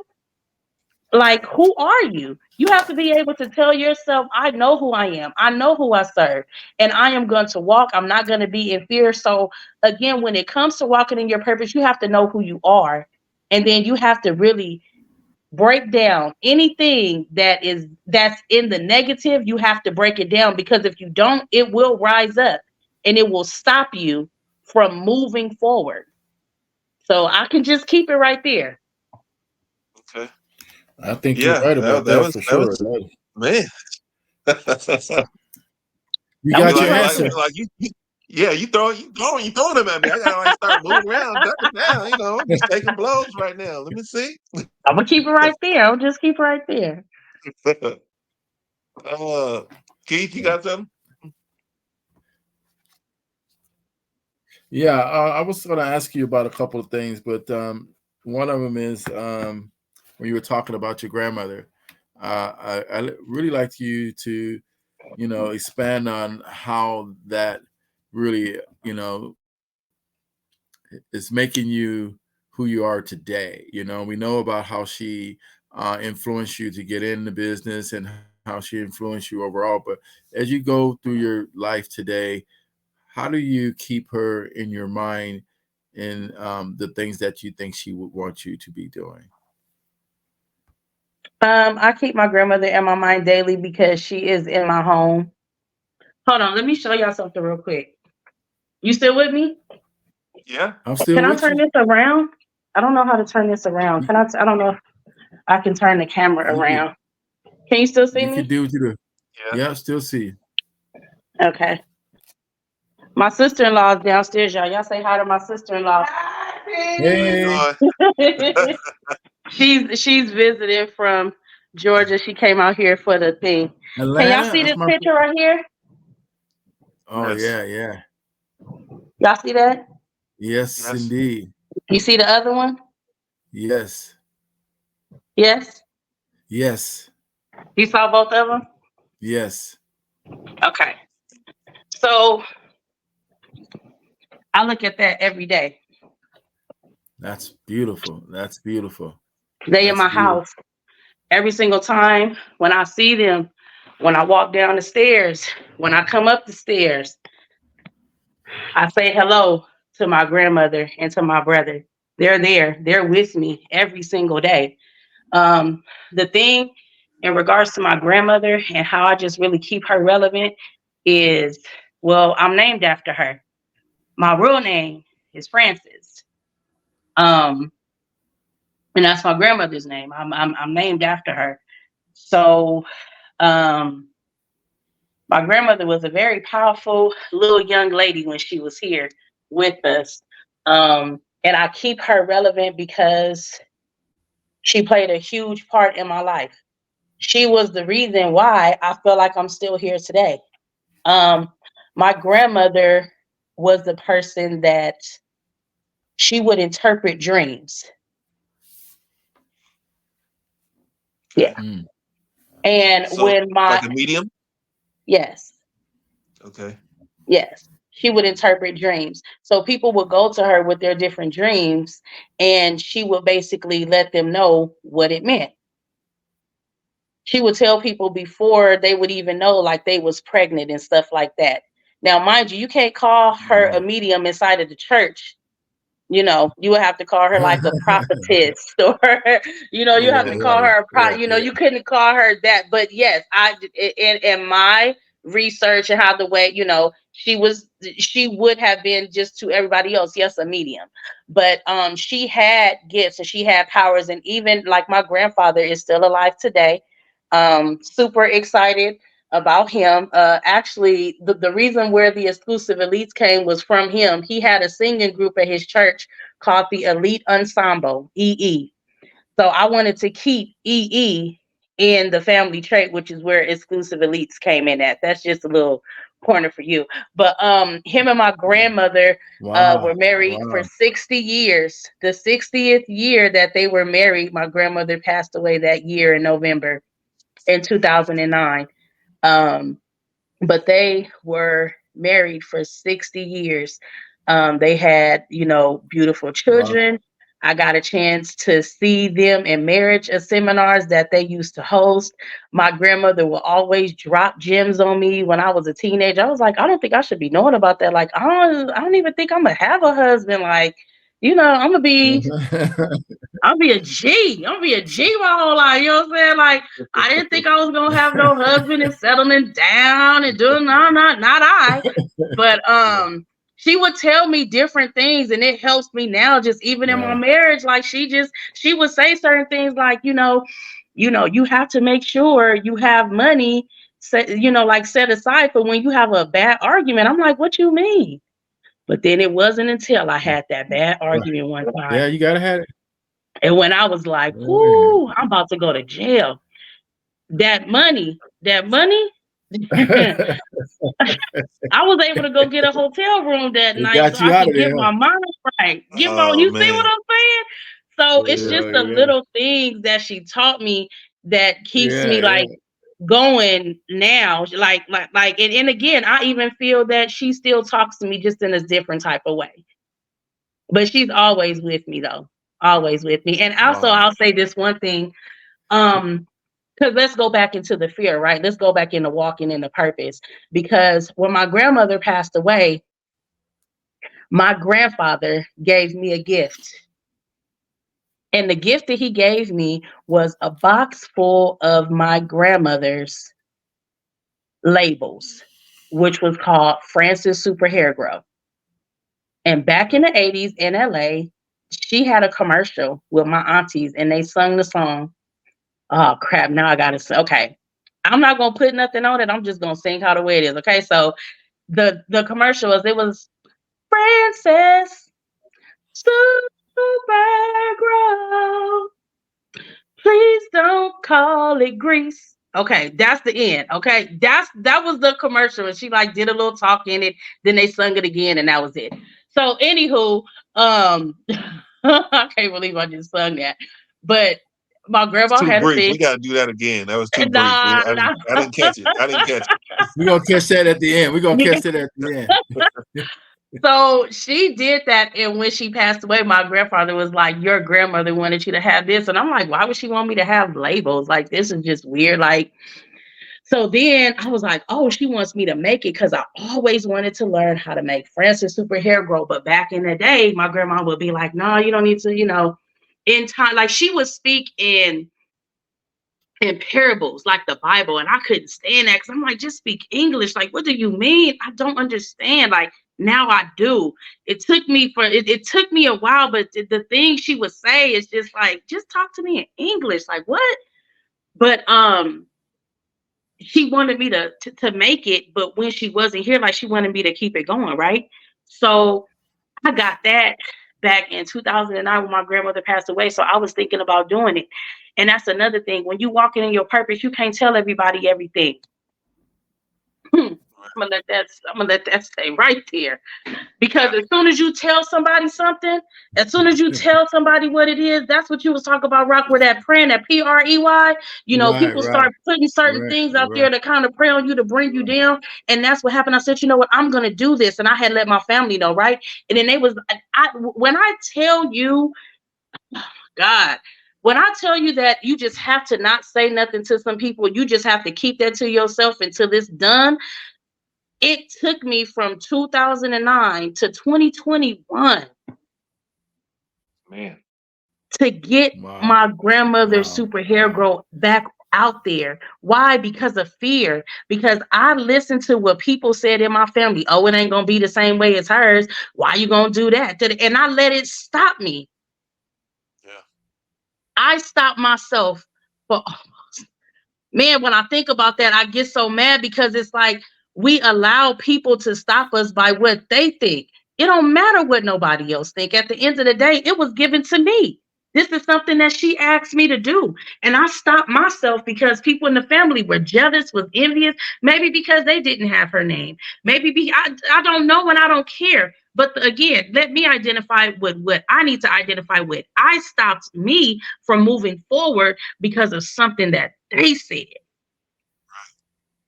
Right. This should have been back on the market. She gave it to me for a reason. She gave it to my grandfather to give it to me for a reason. But because I allowed fear and negative comments and negative whatever to stop me, I stopped me from moving forward. And it wasn't until I was having my therapy session when my brother had passed away. And when we was talking about, the whole exclusive elites thing and getting things started and get things back together and all of that, it wasn't until then that I was like, you know what? And in honor of my grandmother, I am going to bring back the Friends of Super Hair Grow. And that was the first thing. I'm gonna have to send y'all some pictures. That was the first thing that I did. Now my grandfather wasn't able to go because he's older. He'll be 96 this year. And but what I did is I brought him some flowers. I gave him a certificate. He got a certificate for just being that man in my life that's seen everything in me. I gave him a certificate and I gave him the Francis Super Hair Grow that I made. Right. Right. Yeah. Wow. Wow. That's so. So is that something that One of you're the things I doing was right now? thinking, That is that I part of was, the butter thing? I like when both of y'all speak at the same time because it let me know that y'all is it's out there. It's out there. I'm sorry. What was the question? Somebody said is the butter and the No, I was saying is the super hair growth part of incorporated into your butter lotion, or is that something that's going to be no, totally different? that's something totally different. So if you go onto my website, you'll see my body butters, and then you'll Mhm. actually see Francis Super Hair Grow, and it'll have my grandmother there and everything. So she's right there. She's right there wow. on the Great website. part of But yeah, life. that's something totally different though. Yeah. Wow. Yeah, I was Y'all just okay? thinking about when you were talking about your Yeah. family and your husband and whatnot. Yeah, I'm okay. I was Well, just thinking about, you R. Kelly. Do you remember that song R. Kelly used to have called "When a Man Love a Woman"? Yeah. You remember that? Nobody Yeah. like that. I used to sing that like crazy, boy. I used to sing Yeah. that because it had a lot of different melodies in that. I used to love to sing that song, and I remember singing it to this old lady, and I would go over there and sing it.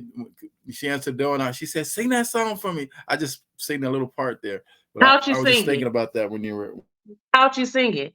when you were, huh? How How'd did you I sing sing it? it? Yeah. Oh, this is not my interview, girl. This is yours. I'm just saying, you putting it out there that you saw. I'm just saying, can I hear a little bit? I was I want to I hear was a little thinking the same bit. thing, like, Hey, I ask you.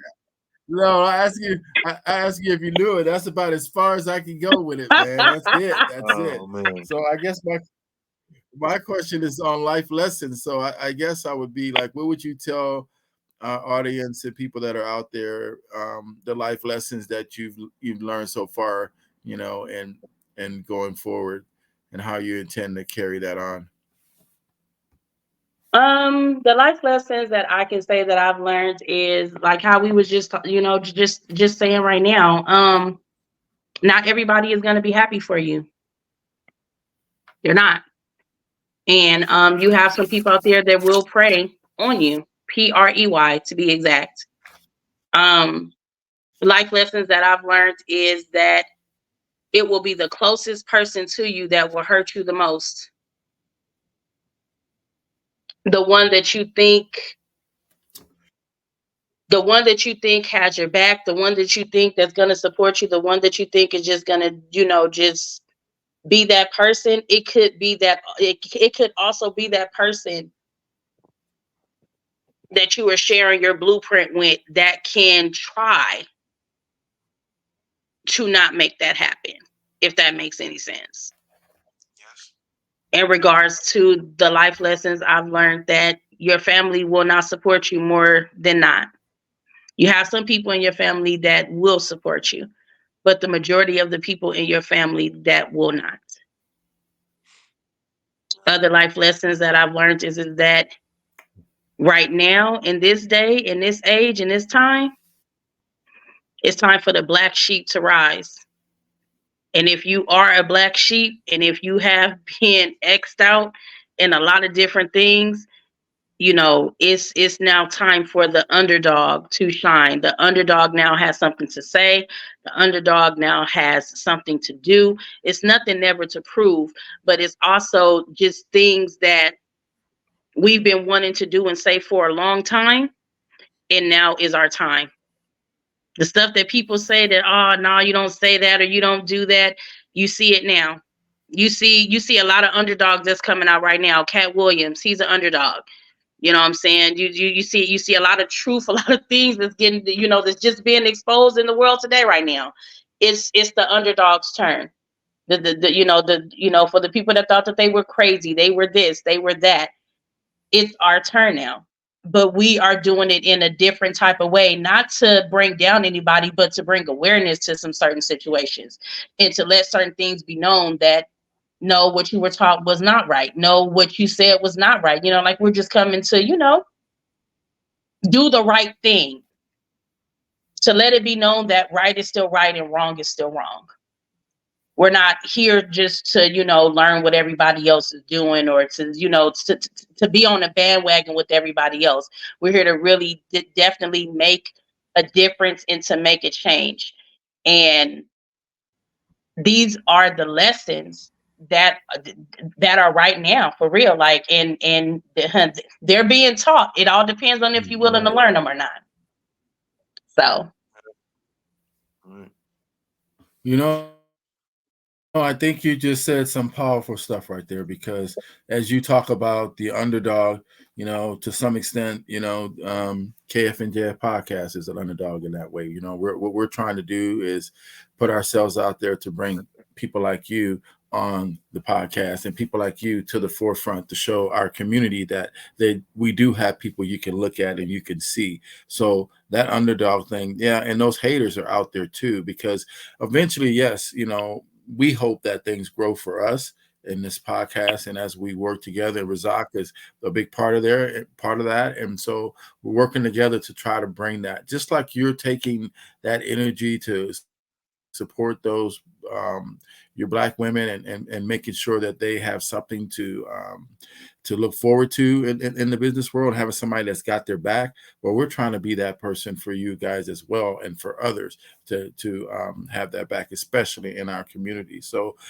in saying that, I like to ask you about that legacy, right? So what are you intend to, or how you intend to see your legacy, and what capacities are you working on your legacy, and tell me a little bit about the dream of the legacy that you plan for. um, hmm. Wow, that's a very deep question. The dream of the legacy is to keep it moving forward. It's different and it's difficult, but then it's also powerful at the same time. Um, how I plan on keeping it forward is just to continue to coach, continue to mentor, continue to love, and to let people know that I'm not a control freak. Meaning, just because you're a part of the exclusive elites does not mean that you are only supposed to be here with the exclusive elites. I want you to learn. I want you to grow. And I want you to form whatever it is that you need to form so that you can be able to get yourself out there. Let me follow after you. Because in order to be a great leader, you have to know how to be a great follower. And it's almost like in the disciple form, if you will. All of those disciples that were following Jesus, when it was all over, again, that teaching, the mentorship, the lessons, the this, the that, they were able to venture out and they were able to do what they needed to do on their own. That's what this is about. You come, you get what it is that you need, you get the mentoring, you get the advertising, you get the clientele, you get whatever it is that you need on this level. But then when you leave, you go and execute it so that you can be able to make it better, so that you can also continue to teach people, so that you can also continue to mentor people, so that you can also to let them know that this is where it started. It started with the exclusive elites, but from the exclusive elites, this is where my dream and my vision came at. So again, to move forward with this, I need everybody to really tap in and to really walk in their purpose, to really walk in their destiny, because once they do, exclusive elites name will always be out there. It's just that I know that it will not always be in the forefront, but it will be the reason why they continue with their dream and with their vision to continue to mentor and continue to put people out there, and don't have to charge a whole just outrageous prices just to become a part of a sisterhood, or just to become a part of just whatever. You know what I'm saying? It doesn't cost a whole lot of money just to be able to, you know what I'm saying, just to be a part of something. So use the resources and the tools that you're being granted with now. Take that and go and make it do what it do. That's it. That's right. That's right. That's right. Make it do what it do. Rock, You you put it over on a there cracker, laughing. What dude. you laughing at, Rock? What I You say? put What it you on a laughing cracker. No, no, I just like what you're saying. We have a saying that we have real, honest, and authentic. That goes with the podcast. That's all we like to come across. And you're definitely giving us that. I mean, some people get on here and they don't have I guess they can't articulate their words, or they may Mm, still be dealing with some type of fear of knowing what the podcast and your interview is about. right. So like earlier you were saying, hey, you have long answers, but I was trying to say earlier, is the interview is about you. So there is no long answer. You know what I Right. mean? So this is what the interview is about. It is you as a person, how you built your company, and why you built your company. And you've been doing that. What I mean? I just like when people get it. You know what I mean? So you're doing what it do. You know what I mean? You're like, hey, That part. you want to hear about me? Well, let me tell you. You know what I mean? So uh, some people like, okay, they might get on here and like, oh, real brief, real quick, like, what I mean, like, nah, what I mean, let us know. It says and anything that you may say or do that, what I mean, that's, like how, okay, well, I don't like what I said. We can always go back and say, well, okay, well, look at we're if people who've seen our interviews and stuff, like sometimes we have cut pieces and this and this that, where somebody might not want this or want that said in a particular way. Well, we have cut scenes or stuff. We have breaks that we take, and we do all these different things to incorporate to make sure you get the best presentation. I want And I everything to think be you're stated, because everything that I said was true. Everything that I'm saying is A1, and we ain't mhm. gotta edit nothing. Y'all just do the regular editing that y'all do. But other than I'm coming full throttle with it. Like it's Woo. people that need to hear about Yeah. this. It really is, and it's people that really need to learn how to walk in what they really need to walk in. Like I say, it's bigger than me. It's not even about me. Like I don't even deal with titles in the group, because people get all fascinated with titles. No, we're all a sisterhood. We don't have no titles over here. Because if you've never had a title in your life, then when you get one, you might go crazy and I might have to sit you down. So Just you are you are yourself. But again, in all aspects, guys, like I really do appreciate what you guys are doing. You guys are doing a marvelous job. Again, see, there was a reason why I said about the underdogs, and a lot of things is that you don't have to tell me, because I mean, even though I'm not technically in your presence, I can read. I can read. I can read a room. I can read what's going on. You know what I'm saying? I can. That's why I wanted to kind of engage with you guys, because I know there's been haters. I know there's been people that has been trying to stop you. I know there's been people that's tried to, imitate what it is that you guys are doing. I know there's been some people that you've actually spoken to that they've tried to take it and tried to, move on with it, but wasn't able to, quite do it. And you had to you had to meet the right type of person in order to be able to execute what it is. Trust me, I can read the room. Mm-hmm. I Look can read at the room. this. Ooh, Well, the Razak, book is open, I'm and blaming that on each you. page. She just told you. Yeah. Okay, She's so for let real. me ask you this, She's authentic, and she ain't because playing. yeah, all right, so okay, we're gonna switch gears just for a moment.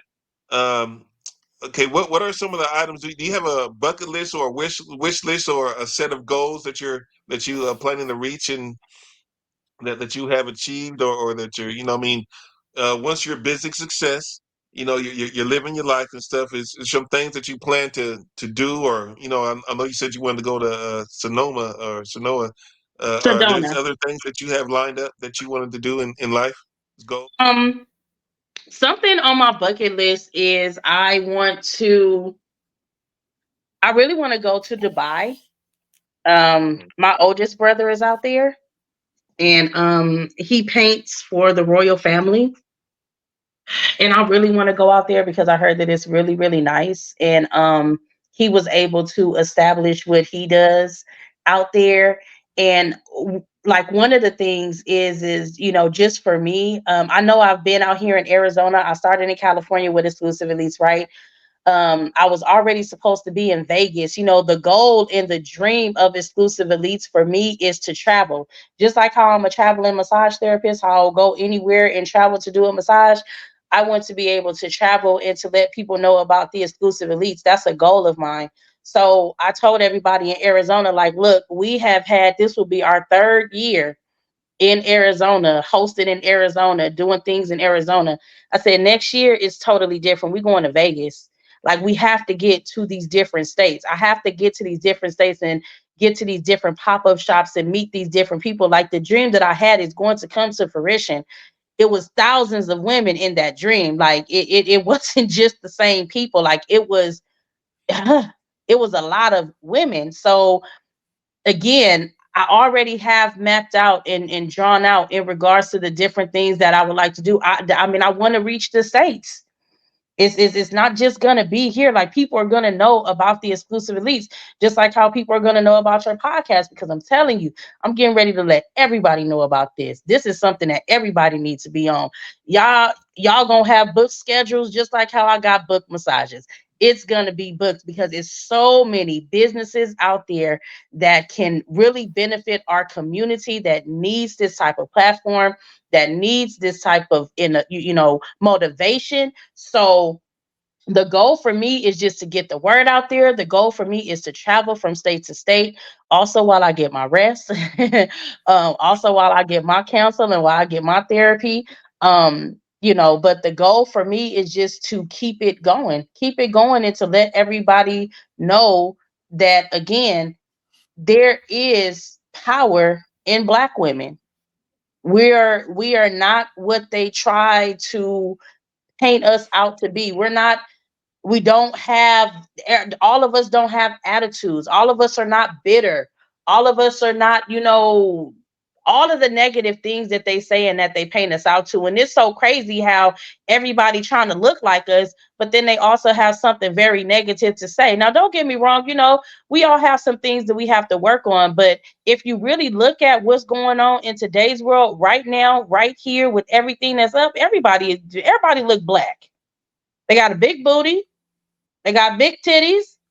You know what I'm saying? They shaped like an hourglass, or they got some type of curves. Again, where did that come from? That didn't come from nobody but us.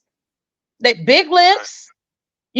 Again, You're right. they You're right about they that. have so many negative things to say about us, but at the end of the day, if you look around, I mean, now we can't tell, if a person want to get a BBL and they got, skinny legs and they not doing it right, that's not on us. But again, everybody want a big booty now. Everybody. I was so mad. I seen one of them. Do you know that they have a BBL girdle where you can literally put them on like shorts, and then it gives you like a little booty in the background. So just in case if you don't want to get the I've surgery, heard you of can it. get the I BBL ain't short. seen it, but I heard of it. It's padded. It got a little padded back. Oh my God. It Padded looks on like the a cheek. booty. It looks like a Poor booty. You guy. just I you slide on the shorts. That's it. I hate to see the guy that does that. He fell on that going, oh my God, is this real?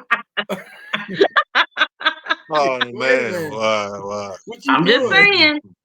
I'm just saying. You threw that in the So laundry? You yeah, threw that's your the ass in the goal. laundry? Oh my God. Oh man. Well, you just answered one of the questions I had up here. It was about the your cultural preferences, and how has it influenced your creativity or decision making in your professional life. I see you just said that right there. So Hmm. let me move on to this one right here. It says, Okay. can you share your personal experiences with skill development and continuous learning? Well, um, on top of everything that I'm doing right now, I am actually taking an esthetician course. I am learning how What to is do that? facials. I'm learning how to do facials. Facials. Okay. Yes. I just recently took that on recently. Um, I don't even know how I'm doing all of this, y'all. I don't know. I don't know. I don't know. A lot of my clientele was asking me like, "Hey, do you know how to do facials?" And I'm like, "No, I don't." They was like, "Maybe you should learn how to do facials." And I was like, "Oh, okay. Why?" Well, I just think that it would go great, with the massage, and so they're teaching me, and I'm one of those type of person is that, you know what, if it makes sense, it makes sense. Let me go on ahead and look into this. As I told you before, I'm a researcher, so I did some research, and I was like, you know what, this can actually work. So I got in contact with an esthetician that teaches classes, and that's not going to charge me an arm and a leg to teach me. And I started my classes actually a couple of weeks ago. I think 2 to 3 weeks ago, I started, did my first model, and I'm taking classes and just learning how to do facials. A lot of the stuff, honestly, is with massaging, to be honest. So a lot of the stuff when it comes to the hands, when it comes to the techniques and stuff, I already know. Um, it's just how to apply it, what to do first, second, third, etc. So I'm learning, still researching, reading, watching videos, staying on top of that. So I'm learning in regards to that. I always go to different seminars and learning in regards to business because it's definitely changed from when I started to now.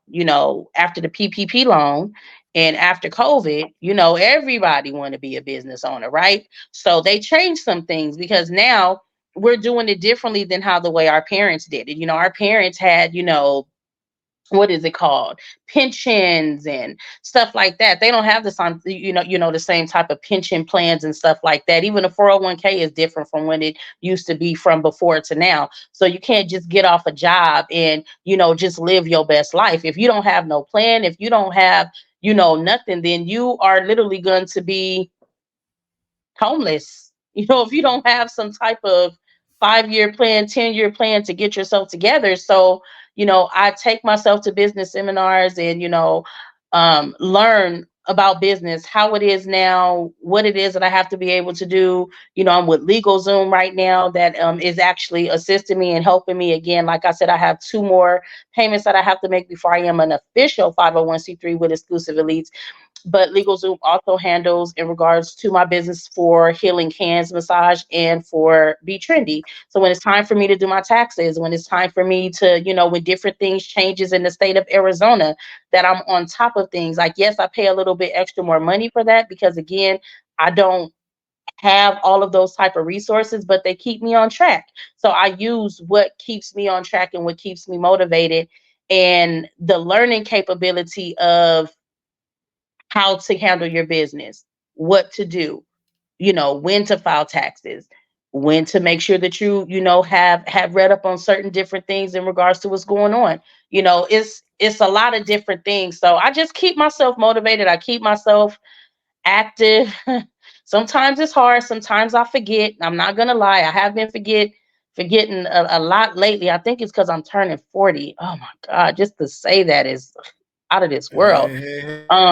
Hey, just girl, you are young. Just keep it going. You got a lot of time and a lot of stuff to work with, man. I ain't even gonna But it's a answer lot that. of changes I'm gonna going pass on that though, on to Keith. Razak because he's running. Oh shoot! How old you think But we Keith, are over I'm just here? I don't know saying. how old you think But he Keith, is, but it's some changes. man, Keith, it's changes coming up oh though, yeah, Keith. It's changes. yeah, I'm not used yes, it to this. is. I'm not used to these Yeah, changes. So I yeah. hope it's not a Well, midlife crisis. no, get used to it. You know what? Just get used to it because it's gonna come a lot faster and a lot more, more often. So all you gotta do is sit back and just enjoy it because I just learned how to mess around with this computer. Shoot, if it wasn't for Razak, I wouldn't even know how to do Instagram. so it's Okay. I'm learning. So everything is new. What do you say, Razak? I know he's got some more for you. He wants to get you riled up right now. He's over there contemplating. Let's go. Let's go. Let's go. Well, I know you have mentioned it before, but we're going to go a little bit in depth on your networking and the relationships, and how important is networking in your industry, or because well, you got three of them. So in your industry, and what strategies do you use to build and maintain those professional relationships? That's a real easy answer. Support. Support. You support me, I'll support you. You come to one of my events, I come to one of your events. You share what I have going on, I'll share what you have going on. That's how you build and keep up the relationships. If it doesn't, man, on Saturdays is one of my busiest days. I'm doing massages from sometimes from 10 a.m. to 10 p.m. That's how busy I am on Saturdays. But what I will do is that if somebody that I know, or if I can be able to break away, or if I'm not traveling really far, I will go and support one of my sisters or somebody that I'm interested in learning a little bit more about their business. I will come and support, even if I just make a cameo. I'll come and take a picture just to say, hey, I stopped in, to say hi to such and such. Y'all going ahead and reach out. And again, with the type of platform that I'm building, people will go and support. I don't have to be at the whole event in order for in order for them to come, or in order for them to know. I could just put it out there. So with that, it's just support. It's really support. That's how you maintain the relationships. You scratch my back, I'll scratch your back. If it's anything that you need, hey, I'm not gonna charge you no outrageous price for it. I'm gonna show up. What you need me to do? Like I said in the beginning, in order to be a great leader, you have to be able to be a great follower as well. So my thing is that when it's your turn, I'm gonna follow right on alongside of you and ask, what is it that I can do to assist you? What is it that I can do to help you out? What is it that I can do to bring, my platform and your platform together so that we can be able to, merge it, and so that we can be able to all be successful at the same time? Again, no longer do I support people who do not support me. And this is what I mean by that. I will still share your stuff, but there's different levels to support. Sharing can only go for so long. I'm not going to keep sharing your posts or sharing your stuff for 3 years. If your job or your industry has something to where it's time for you to produce some revenue, produce some money, produce some income, some love gifts, when is that going to happen at the end of the day? Like if you have merchandise, I'm not going to keep sharing your stuff for 3 years. I'm going to start trying out your stuff. I'm going to give you reviews. I'm going to put it out there to let people know that this is something that they should be utilizing. Y'all need to get out there and do this, because if you're not using this, or if you don't know these people, then something is wrong. So again, it all has something to do with support. You have to be able to support that part. Okay. Okay. Whoa, whoa, whoa, whoa, whoa. And support is a big thing that KF&JF podcast need. Just so everybody out there know, go to joyblove.com and give us some support. Because That part. when you go to joyblove.com, anything you purchase on joyblove.com will help us to support this podcast. And it's essential. So please take this time to tap it in. But Support. one of the things I like to ask you about is insurance. You were talking about having the legacy and being responsible. One of the things in building that legacy is making sure we insured, because a lot of the Black community don't like to insure themselves, and next thing you know, they're living a life and working all hard, and then when they get hurt or get sick, they don't have nothing there to take care of themselves. How do you feel about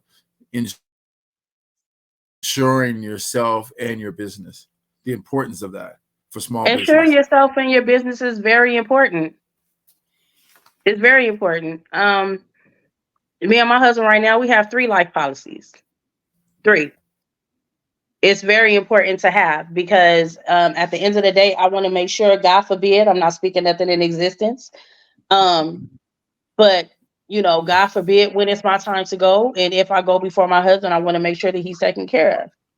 I want to, and again, he does the same thing for me. He wants to make sure that I will be taken care of, and that I don't, we're not doing no car washes. We're not doing none of that. We're going to make sure that we are taken care of. As I am letting everybody know, even in my group right now, it's very important to save. Even if it's just $20 after you get paid, you need to be able to set that aside. We have a savings book that we got off of social media, and we have accountability partners that we check to see if you're saving every single week, because by the end of either 6 months or by the end of 12 months, you should at least have $5,050 inside of that notebook. So I'm going to hold you accountable. Wow. And hold me accountable, so that you are paying yourself first. So that's how the way it works. That's how the way we're going to do this every single time. Yeah. You say that, but you say that someone just told me that like 2 weeks ago. They had she had a savings book, and I was like, what is a savings book? She showed me the savings book, and she said in 6 months you're gonna have $5,000 and something dollars. And here you say the same exact thing, and I'm thinking, well, you're just paying yourself every day. You put some money in there to pay yourself to help so you could at least have something. But it's 2 types of savings, though. As far as saving money, and then it's a little bit of discipline too, because. But it's 2. But it's 2 types of savings, though. Go ahead. So you have the savings book, which is you cannot touch that. So okay. So like, for instance, right? I just recently got into a car accident. Just recently, last week. Okay. It was a mechanical / car accident, and we have our savings book, right? But all of the money that we've been saving, it's almost like once you put the money in there, you have to forget that it's in there. We couldn't use that money to get a rent-a-car. We couldn't use that money to, see if our car was even liable to be, fixed. We had to use a savings. So that's where, so you have 2 types of saving. You have a savings book so that can be able to cover you, to get you prepared for the next year. This $5,050 is so that we can be able to make sure that we have a nest egg for 2025. This is not even nothing that I can even consider right now, because after it's over, for me, that's something that I can be able to go into the new year, if like with in regards to certain things that I need to do, and make sure that certain things is paid up, et cetera, et cetera. Another savings has to be had for just lifetime things. Car breaking down, needing to be plumbed. Like right now, my roof is being fixed. You know what I'm saying? You have to have another type of savings to make sure, but that's where credit cards come in at. You know what I'm saying? We don't know how to properly save or how to properly use. Credit cards should be used for your home savings, for when you have to do, like, like for emergencies, and again, the different seminars that I go to, it teaches you how to pay your credit cards. It teaches you how to do it the correct way so that it can be able to boost up your credit score. It teaches you that that's your home savings. That's not something that you should just be using to buy fur jackets and all of these types of things. It's a certain way how you could be able to use your credit cards to help you when you have these types of indices when emergencies happen. So yeah. And you know what? I Okay, well, think give us the game. Give us that's the something game. that we need to use. Yeah, that's something that we have to constantly push forward in small business and having them understand that with their family, because entrepreneurship is a risk, right? So you do have to have a little bit of understanding on the saving side. What are you actually using your credit card for? What are you Right. actually using, bartering for? All of those different Right. tools that you need to stay in business as an entrepreneur, to be able to move your business forward. There's a lot of ways to go broke like that, and there's a lot of ways to just spend money where you're just not getting anything for it. You're just constantly spending and spending, and your debt's going up, and your credit score is going down. So those are things that I think is important as we do these podcasts and bring on people with small businesses, that we constantly push that forward. I would like to ask you, what can you tell our audience and viewers, your takeaway from the conversation we've been having, that would give them something to remember? Yo, this is necessary. Do you hear me? Do you hear me? This is necessary. We need this. Like, man, I just got a whole breath of fresh wind right now just being on here with you guys. And I mean, this is necessary in our community, not just to put people on platforms, but to allow people to speak. People have things to say that they haven't been able to say for whatever reason. And man, this is powerful. Like, I already know. Now, I'm going to be honest with you. It's certain people, that still needs the coaching and the training, but I got some people that are fired up and that will be ready for this, like for real, for real. They have something to say. They have some wisdom to give. And this platform that you guys are producing, this platform that you guys have, is definitely necessary. And I'm just so thankful to my cousin. Shout out to my cousin, Michelle Hooper, who was also this year a part of the exclusive elites. That part. Um, Thank her for just putting me onto this, because again, I had no idea that, she had her interview. And again, like, when I still haven't been able to see it, but when I do, um, like this is like this right here is going to be a part of exclusive elites. I'm just letting y'all know right now, the people that y'all bring on, we're going to set aside some time to be able to, so I'm going to ask y'all if y'all can please edit certain ones to 30 minutes so that I can be able to play this Sure. inside of my exclusive elites meetings, to let people know that this is being done. And so that, we can keep sending people back to you guys, so that, what I'm saying? You scratch my back, I scratch yours, right? So, and to make sure that we come with some type of something to keep this going. This has to keep going. This is something that's needed. This is something that Well, we definitely appreciate that. it's necessary. We appreciate that. It's necessary. Okay, will do. So Yeah, real quick, I guys, appreciate that, man. That's kind of tell me. what happened? what was Go you ahead. saying? No, go ahead. I was going to say something real quick. So one of the reasons why I could not talk to y'all last week, and I got to hurry up because I only got a little bit of time on my phone.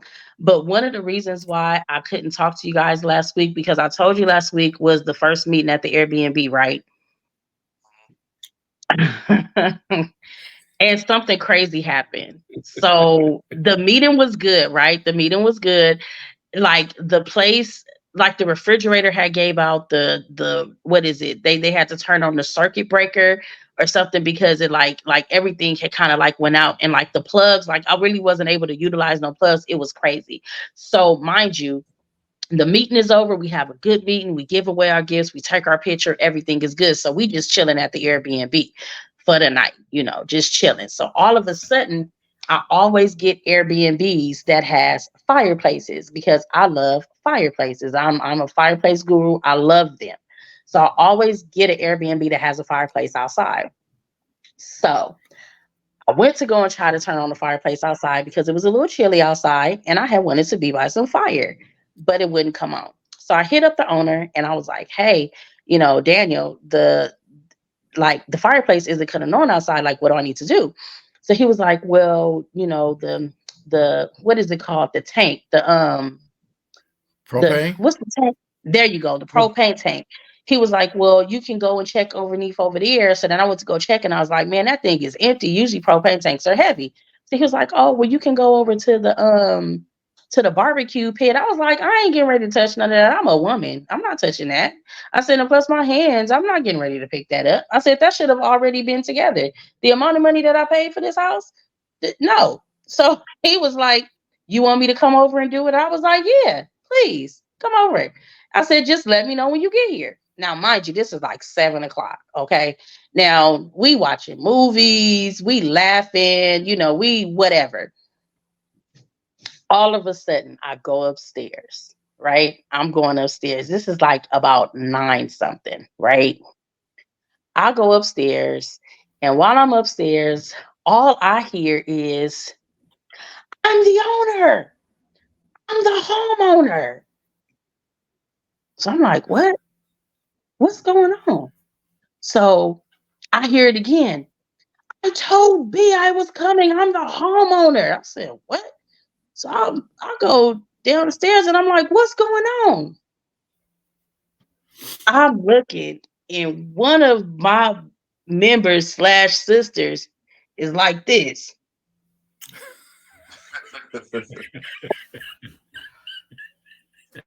Don't play.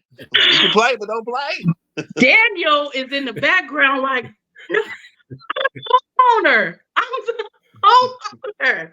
I'm the homeowner. He's like slouched down, hands up, and they like, who are you? Announce yourself. What you doing up in here? She got the gun pointed like this. She points, she was like, I'm the homeowner. She was like, well, you need to announce yourself. So what happened is Daniel went through the back door.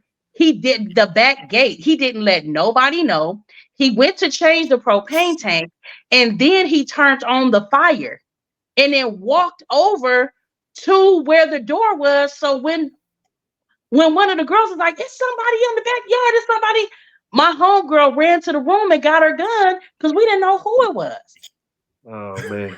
So that was definitely Sounds an like an interesting exclusive. person. Wow.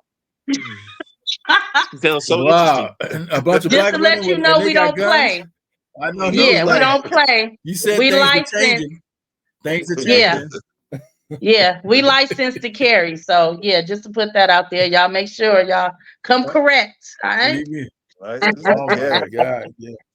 Man. I was gonna say, what excites you the most about your future now? The success of other people. Mm-hmm. The success of other people getting their word and their business out there, that excites me. Me helping other people excites me. I'm a weird individual. I'm not like everybody else, and I'm thankful that I'm weird. When people, get their buildings, when people,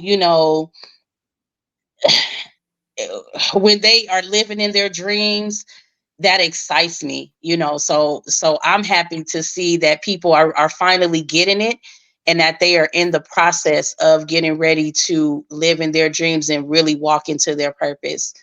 So I'm happy about that. Happy about that. I think that's great. One thing I like to really ask, if you wouldn't mind doing this, and I hope it won't be too hard about this, but I would like you to first of all talk about, just give the name of your businesses, the emails to your businesses, And then I like you to be able to say something regarding your brother, you know, that importance of where you are today and how that him showing you how to play the drums, him teaching you all of these different things, and you're carrying them forward. What would he say about you today? So if you can just take a time and look into the camera and tell us that story. Well, my name is Fran, aka FAB, and for Be Trendy, the email address is betrendycom, com at gmail.com. For Healing Hands Mobile Massage, it's Healing Hands Massage, the number 2 at gmail.com. And for Exclusive Elites, it's Exclusive Elites 36 at gmail.com. In the process of removing the Gmail and getting some actual accounts. So stay tuned on that. In regards to my brother, wow. In regards to uh, my brother would tell me, because we come from a very strong family, so we really, we speak the truth a lot. And I remember one time,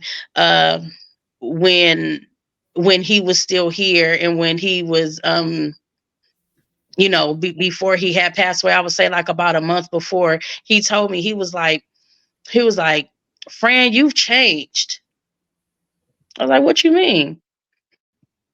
He was like, you taught me to never give a damn about what people say. He said, now you like changing, like you allowing what people say, like get you, like you used to never be like that. And I will be like, I didn't know that my brother like was listening to me like that. So this is like the first time that he like told me that, what I had, told him, and that's something that he took. So, for my brother, um, I told y'all my brother was very entertaining. I remember one time he had told this one lady at the church, he was like, hey, sister so and so, you need to stop wearing flip flops because you got ashy feet. That's Okay. Said that at the church. Yo, we come from a different type of church, man. Like my uncle was the pastor and he said nigga over the pulpit in every sentence. Like we had a very crazy church. Like it was I pretty never heard crazy. that before. Oh yeah, Man, it was crazy coming up. But what my brother would say, because I know that my brother was very vocal, especially when it came to women, and he loves women. And y'all say that this is an adult podcast, so I'm gonna say what he would say. I would say that my brother would thank me for getting the women that I have because they got big booties. And I would say that my brother would say to me that he is proud of me for keeping him and my grandmother alive. Because I honestly feel in my heart that my brother should have still been here. But if he was here, he would tell me that, how he would say it though is he'll be like, I'm proud of you, girl. You doing the damn thing. I'm proud of you. If he was still here, I think that's how he would say that. He would tell me that he's proud of me. okay. That's it. Thank you. Thank you. And you know what? We are proud of you too. So I think Thank that you. KF&JF podcast is definitely proud of you for all that you're doing. So